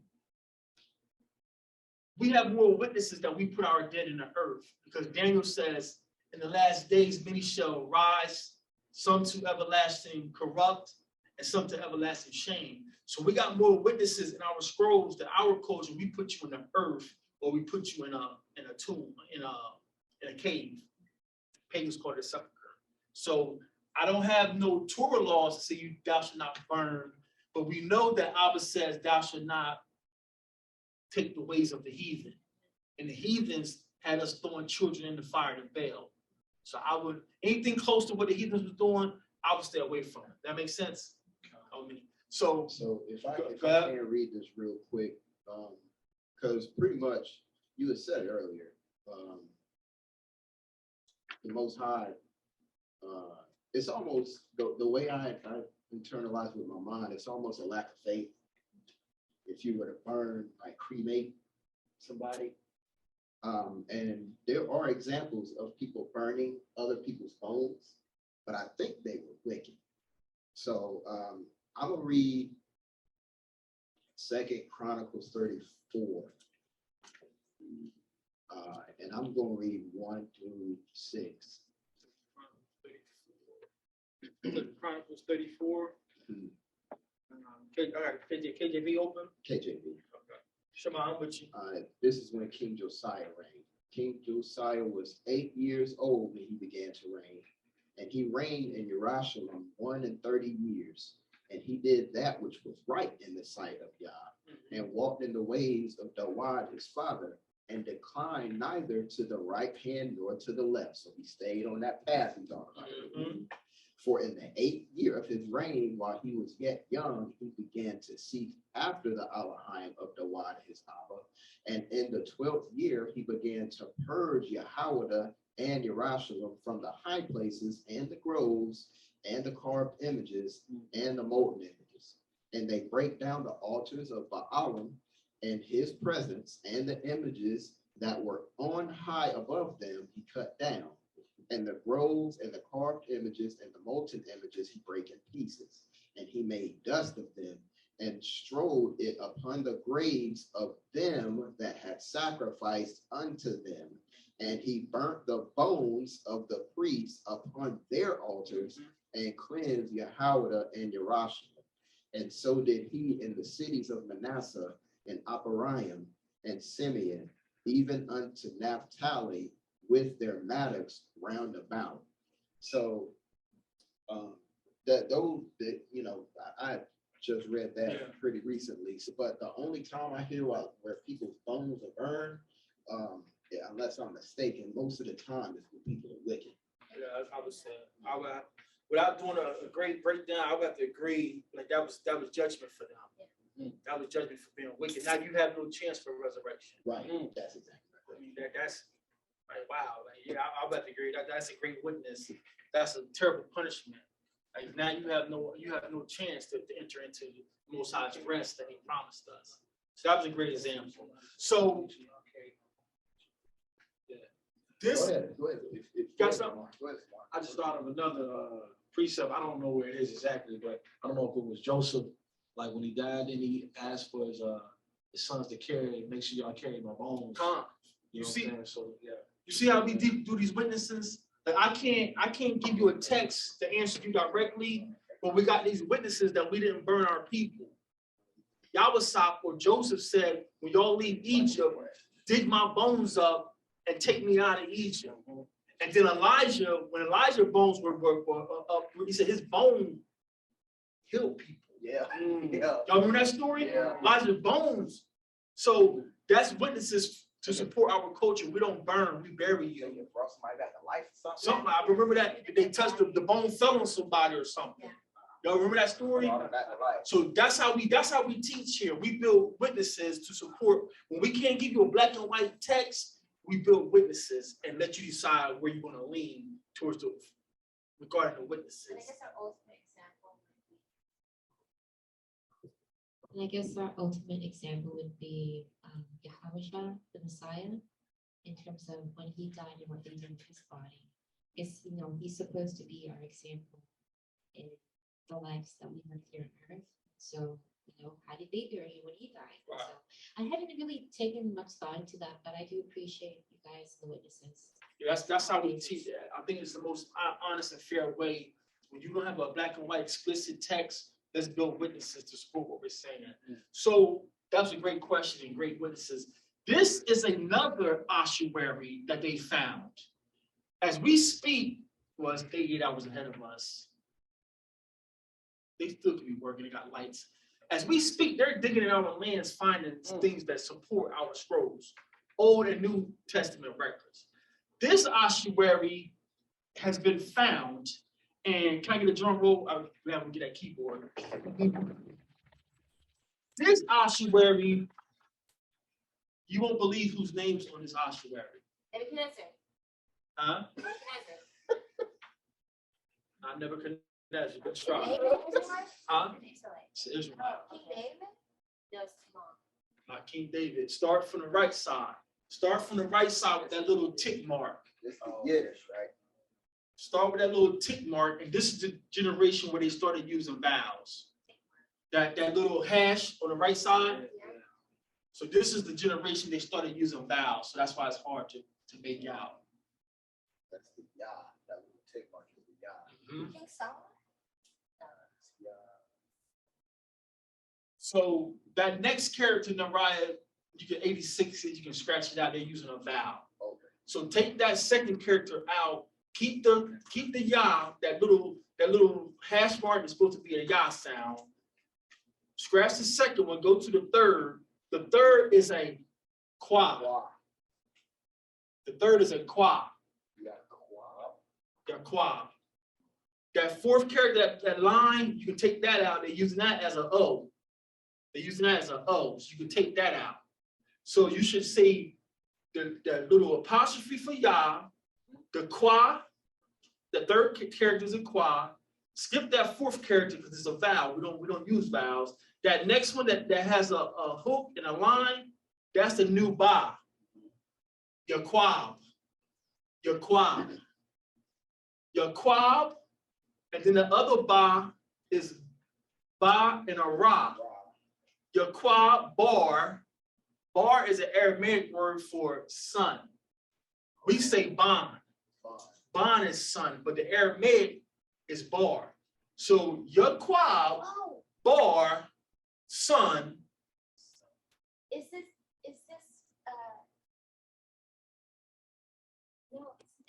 this one of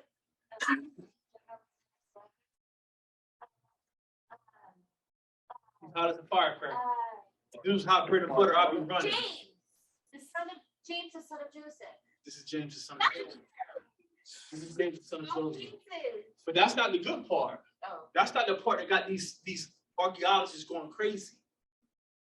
Let's skip to the end of it. So she was right. Bar Yasa, Bar Joseph. So those online you will be able to see. Let me come around here. So those online, we apologize, but Let me point this out for y'all. She was right. So this is saying we don't need that because that's a vowel. That's a adoration.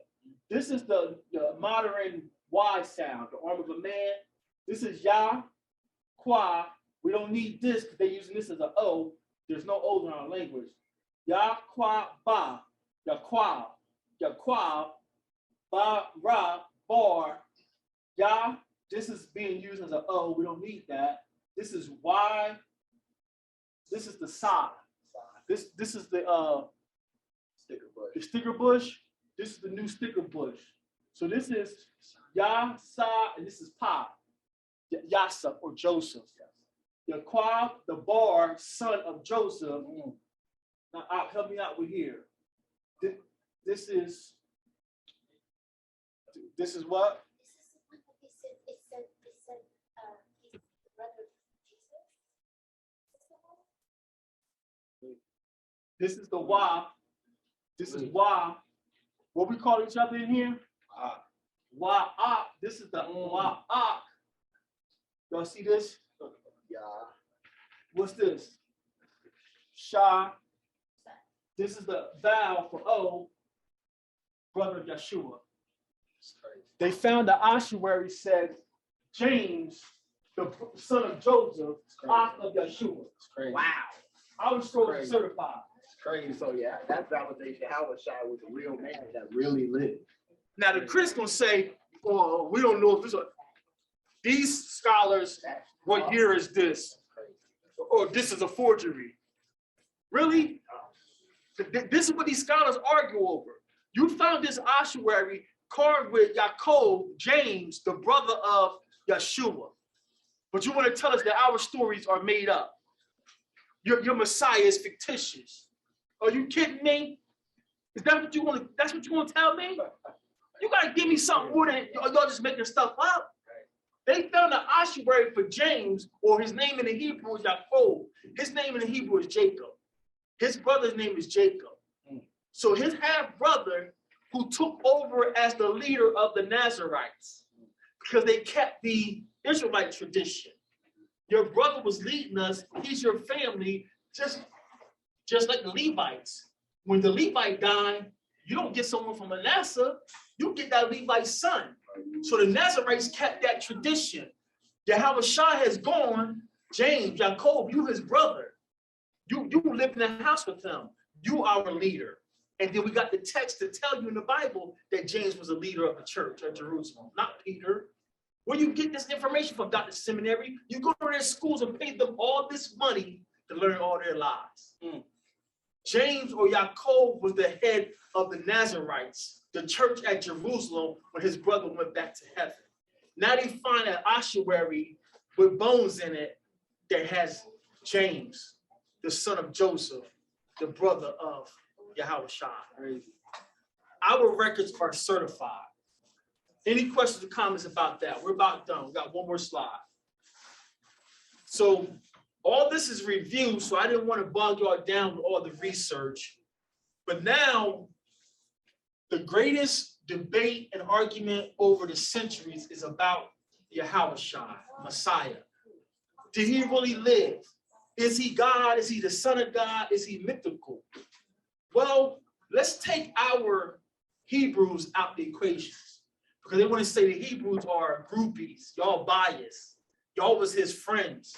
So Matthew, Mark, Luke, and John, y'all making up stories because y'all was his friends. So let's take them out the story. Let's go to the internet. And this is our review. That's why I didn't want to bog y'all down with the argument. This is the last bit of research we're done. Oh, praise God. Once again, why would they even bother doing that?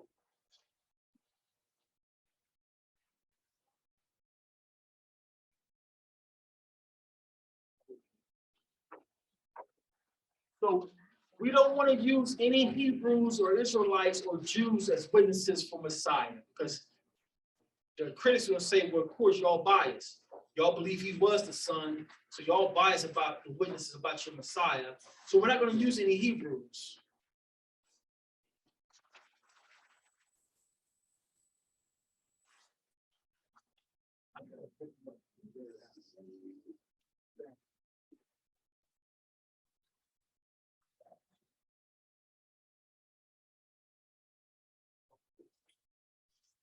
But we're not going to use any Jews, right? And we brought this out in all the other classes that we mentioned. So this is the last witness. Because we don't want you doubting the Most High's word. We want you looking side-eye at these books we call Bibles. That's what we want you doing.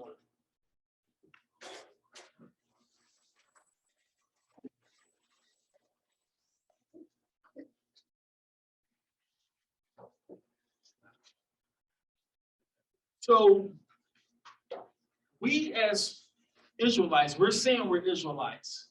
We're saying we believe in this Messiah, so we're biased. Y'all want to say he did all those miracles. Y'all want to say he did all those things. The critics say, well, Matthew, Mark, and Luke, and John was his homeboys. So they're going to corroborate his story. But we brought all these witnesses out before.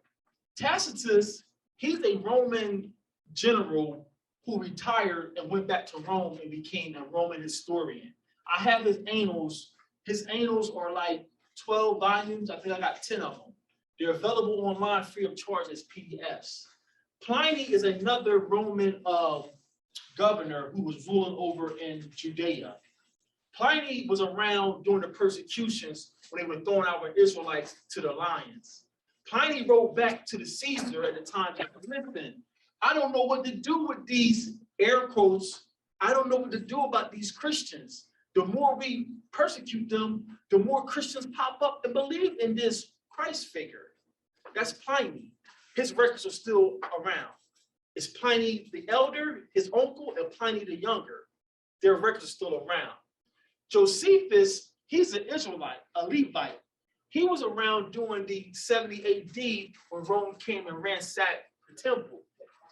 He's a Talmudist for us. He's not a Nazarite. So for us, Josephus is a strong witness because he don't believe that he's the son of God. Josephus believes he's just a prophet. So Josephus is not biased, and he records there was a man during the time who many believe was a powerful prophet. He did many good things healing folks. We're not sure if he had magic power. So Josephus is saying he did do good things, but I'm not sure how he did them. He could have been a sorcerer. For us, Josephus, you admit that he did good things, that's good enough for us. The last one is Suetonius. Suetonius is another Greek or Roman historian. Suetonius verifies that this man named Jesus had many followers. These are Romans with no reason to lie for us. And then I always like to say that if Mike Tyson tell you he hitting hard, you're like, well, Mike, yeah, everyone said he hitting hard. But when his opponents tell you he's hitting hard, you better believe his opponent. So Messiah had many haters. One of Messiah's greatest haters was a man named Celsius. Celsius, we brought it out in class before. Celsius says, yeah, he was doing miracles because he was a sorcerer. He learned sorcery when he was brought up in Egypt. Celsius, all I need you to say is he existed and he was doing miracles. That's all we need. So we got other witnesses outside the Bible confirming that our Messiah is real. He was a good man and he did good things. So I don't want you doubting our history or our father or his son. We want you being objective. Take the indoctrination out thinking this book, this Bible, is holy word of God. It's not. It's not. We're up to like 70 errors right now in your holy word of God via the King James Bible. So this is just a preface or the preface for destroying Christian dogma. And I just wanted to do my due diligence. I want to be responsible and let you know I believe in these scrolls. I stand on these scrolls. My life is dedicated to these scrolls. I'm not doubting the Most High or his Son. I'm letting you know, when you open that first page of your Bible, you're going to see publishers. You're going to see editors. You're going to see revisions. And then you got a doctrine that all you got to do is believe. You can't work for salvation. Salvation is free. Really? But you said I can't fornicate. You said I can't steal. Dr. Seminary, which one is it? Has he paid it all? Or do I got something I got to do? It can't be both. And you can't say that it's free and he paid it all, but I can't go out here and drink myself to death. Why not? Oh, because the law says don't be a drunkard? I can't fornicate. Why not? Because the law says don't fornicate. But you say he paid it all. Why are we talking about sin if sin is the transgression of the law and Messiah nailed the law to the cross? Why are we talking about sin? These are the hard questions we're asking all these doctor seminaries and these theologians and these Hollywood pastors. Your doctrine is not making sense, and you have a holy people going to hell in your Sunday hell house churches. So family, buckle in and get ready. We're going to take our time and destroy Christian dogma. But these are the men you can research on your own time. We brought this out many times before. These men verified that our king lived and he did great things for the Jews. And they verified that the Jews had him killed. These are the men you want to look up who are non-Israelites. They have no reason to lie. No reason to lie. The only one who's a Hebrew is Flavius Josephus. And like I said, he was a Talmudist. He was a Talmudist. You might go back up for that Feeney. Yeah, I'm going to read them all. I'll read them all for us. So can you run down just a little blurb that they're telling you about these men? The first one is, that's Peter. Don't worry about that. So the first one is Tacitus. Cornelius Tacitus, 56 to 120 AD. In Annals book 15, chapter 44, Tacitus wrote that Nero, 37 to 68 AD, persecuted believers, that Jesus died during the reign of Emperor Tiberius, 42 BC to 37 AD, under Pontius Pilate, died 36 AD, and that Christians were growing exponentially in number, as was the Christian movement after originating in Judea by a man, Jesus, named Christus. Why would Cornelius have a reason to lie? Now, we know this is coming from a Roman, so he's using the word Christians, but we know they were Hebrews, they were Israelites. In our community, we were being called Nazarites, and it was a slur. The wicked Israelites was calling us Nazarites, making fun of us. So the Romans just called us Christians because that's their language. But these were not Romans. These were our ancestors, black as me, being thrown to wolves and lions, being lit on fire as torches in Nero's garden. Why would Cornelius, who's a soldier, he's not a punk. Cornelius has been certified on the battlefield. Now he's retired and he has villas in Rome, and now he's a historian. Why would he have to lie about a man named Yahushua in Rome? What is it going to benefit him? He has no reason to lie for us. So that's the first witness. Let's read about Pliny the Younger. Shemai. Read. Pliny the Younger, 61 to 113 AD. Pliny wrote to Emperor Trajan, 53 to 117 AD, in his letters 10.96 through 97, asking him how he should handle the growing influence of Christians in his part of the Roman Empire, Pontus, Bithynia, modern northern Turkey. It's funny, that's where all the Israelites were scattered under Greek captivity. That's where the 7 churches in Revelation, these are all Hebrews. We have this record, I gave it to most of you guys in Joseph Cullen's church history. He has a Pliny's letter in there, where Pliny's asking Trajan, what should I do with these people? Joseph Cullen, church history, records he has a copy of Pliny's letter he wrote back to Trajan. Read on. Pliny writes about how the monotheism of the Christians was hurting the Roman economy because it was keeping the people from buying items to offer to the gods. They ain't buying candles. Graven images. They ain't buying all the Catholic candles. They're not buying the little figurines. So they're hurting our money. Trajan, what you want me to do? What you want me to do, Trajan? Read on.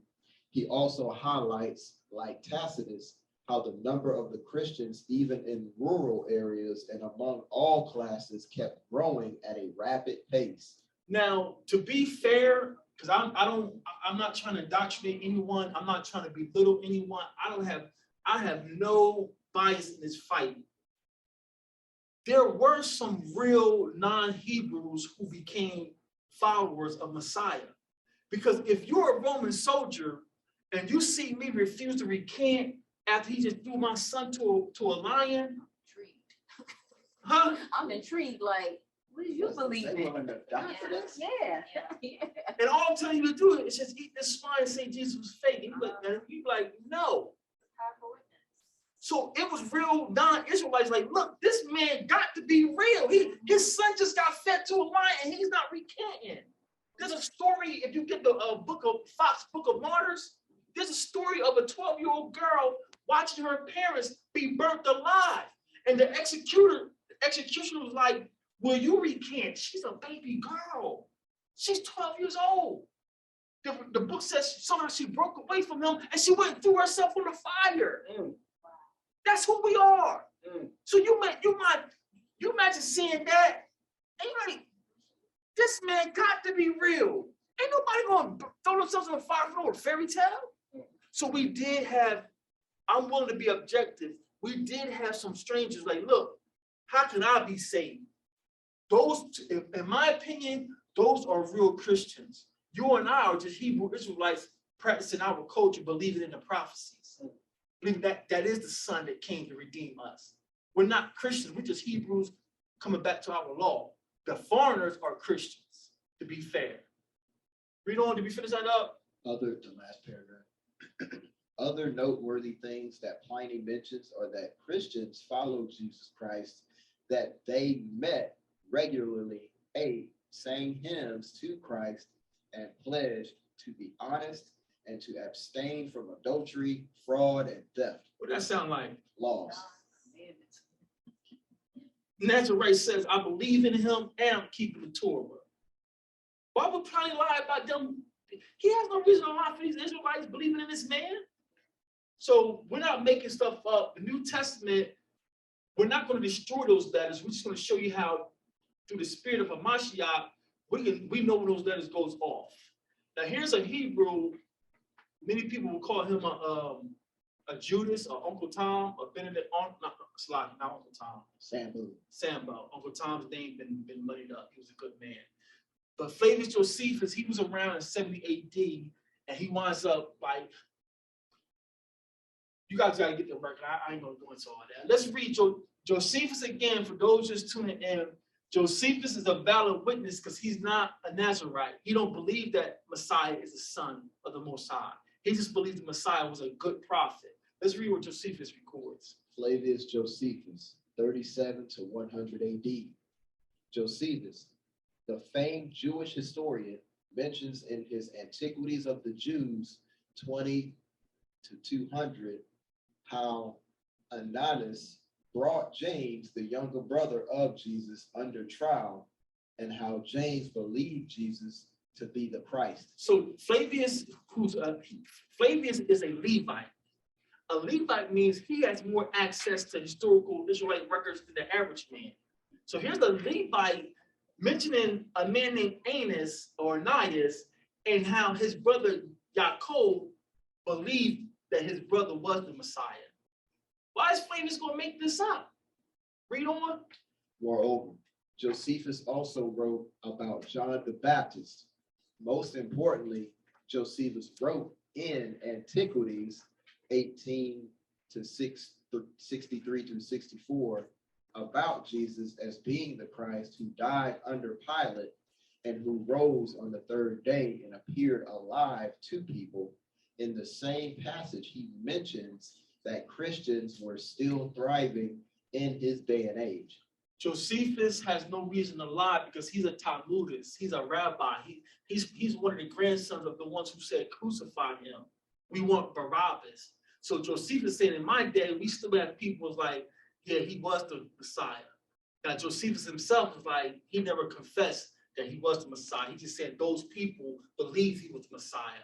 But for our intents and purposes, if all the New Testament letters are fake, why is Josephus writing about John the Baptist and this man called Yahushua? He's a Talmudist. He don't have no reason to lie. So family, we're not destroying the records of the ancestors. We're letting you see that our records have been in the hands of pagans. And unless you come back to the law, statutes, commandments, Messiah is not going to talk to you. Suetonius, another Greek or Roman. Why? Read. Suetonius, 69 to 122 AD. Suetonius was a Roman biographer and antiquarian and friend of Pliny the Younger. In his work, The Life of Claudius 25, he mentions how the Emperor Claudius, 10 BC to 54 AD, expelled Jews from Rome because of their constant disturbances, which he claimed were instigated by Jesus Christ. Let's get this in the book of, let's get this, Corinthians.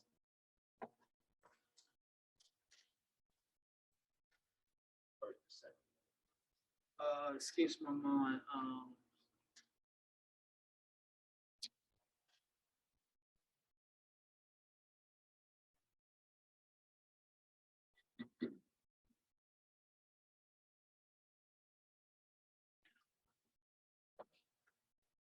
Show you the New Testament can be trusted too.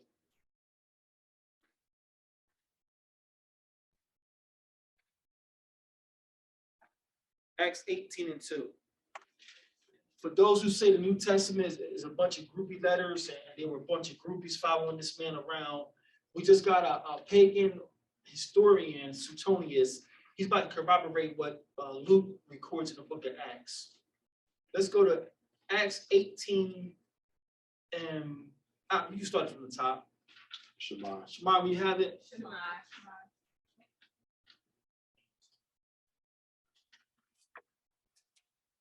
Acts 18 from the top. Read.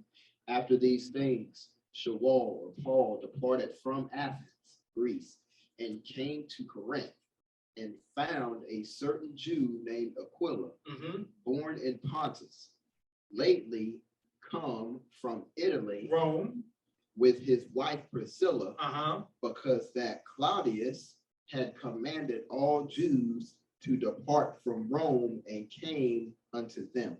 Now we got Suetonius, a pagan, telling us why Claudius kicked us out of Rome. He kicked us out of Rome because we're starting skirmishes about who this Christ is. And now we got some of these Romans who've been buying idols.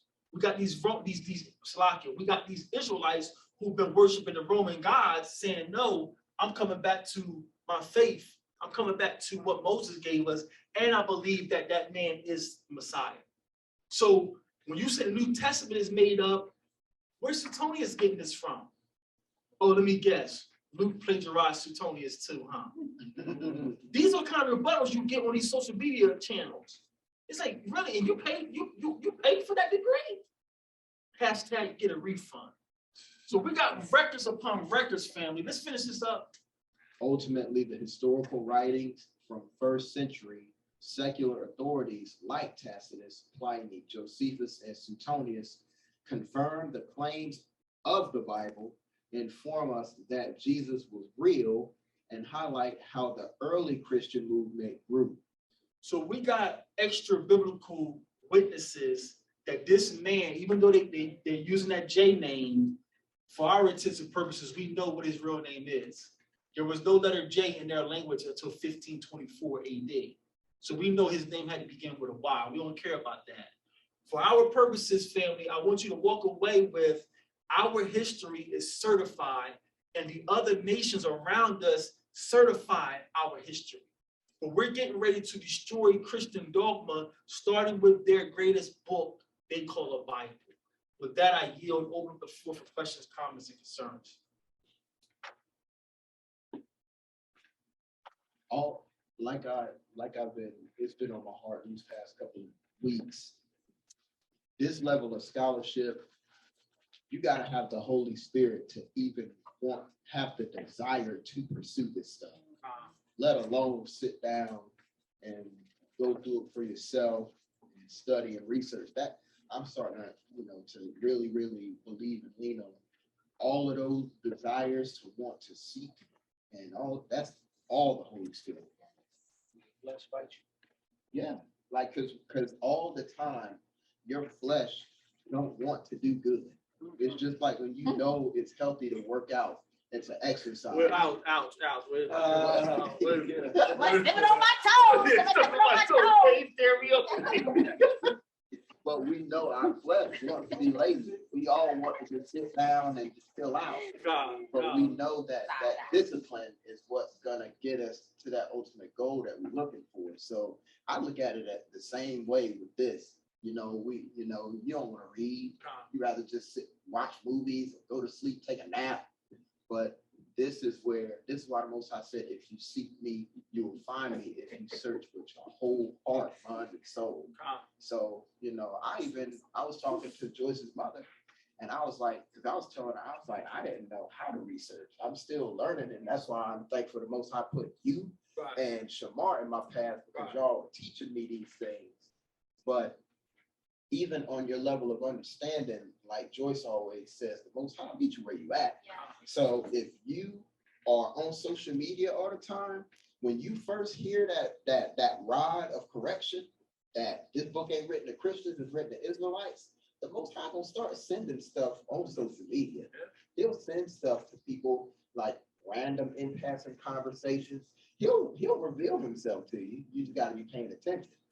And that's all, man. That's all the Holy Spirit just moving just from that next level of understanding, get to this right here.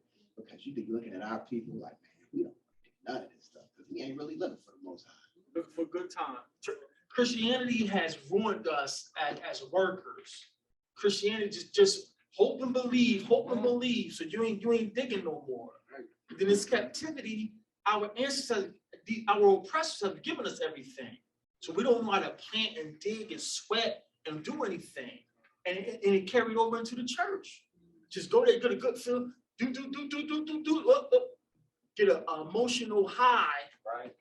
And you can get the same thing in the world. That's what the world gets, emotional highs at the club. You see that strobe light going and music going. You got some pharmaceutical in your system. They're getting a temporary high. The same thing you're getting inside Sunday church. And getting no understanding. And you just keep paying that man money year after year, buying him a house and a car. He ain't helped you save your soul not one bit. And this is the level that we go through for love to pull our people out. But because everything's coming from Christianity, no, the holy man speaks softly. The holy man wears a collar and he has a good suit on. The holy man speaks well and eloquent. And he has a PhD after his name. And he writes books. He travels. Yeah, he travels everywhere except to the COVID ward. But he's holy with the gifts and power. So this is confirmation that Yah's keeping his word. I will confound the wise. I will make the wise foolish. That's what's going on. They're looking at us like, how you got all that understanding? You can see their faces when they finally read the scriptures. You can see their faces like, God don't love everybody. Yeah. No. The law's not done. No one goes to heaven when they die. No. My wife would tell you, I spoke my piece and walk. I'm not like, if you've been to one Christian funeral, you've been to them all. Right. But God knew he needed an angel. Mm-hmm. They're in a better place. Was you there when he left? Mm-hmm. They're up in the heaven looking down on us. Really? Yeah. They're looking at us like, where y'all getting this from? It's in your book. Right. But I'm starting to see, I'm having my moments. It's John 14:21. If you ain't keeping the law, Messiah's not talking to you. Right. John 6:44. My Father, no man could come to me, the Son, except my Father send you my way. Right. And we've been looking inside these church houses because grandma went here, mama went here. So we had. That's all we had. So And come to find out, we had this book, we weren't even reading it. wasn't even reading it. Wasn't even reading it. So that's all I got, family. That's the preface for Destroying Christian Dogma.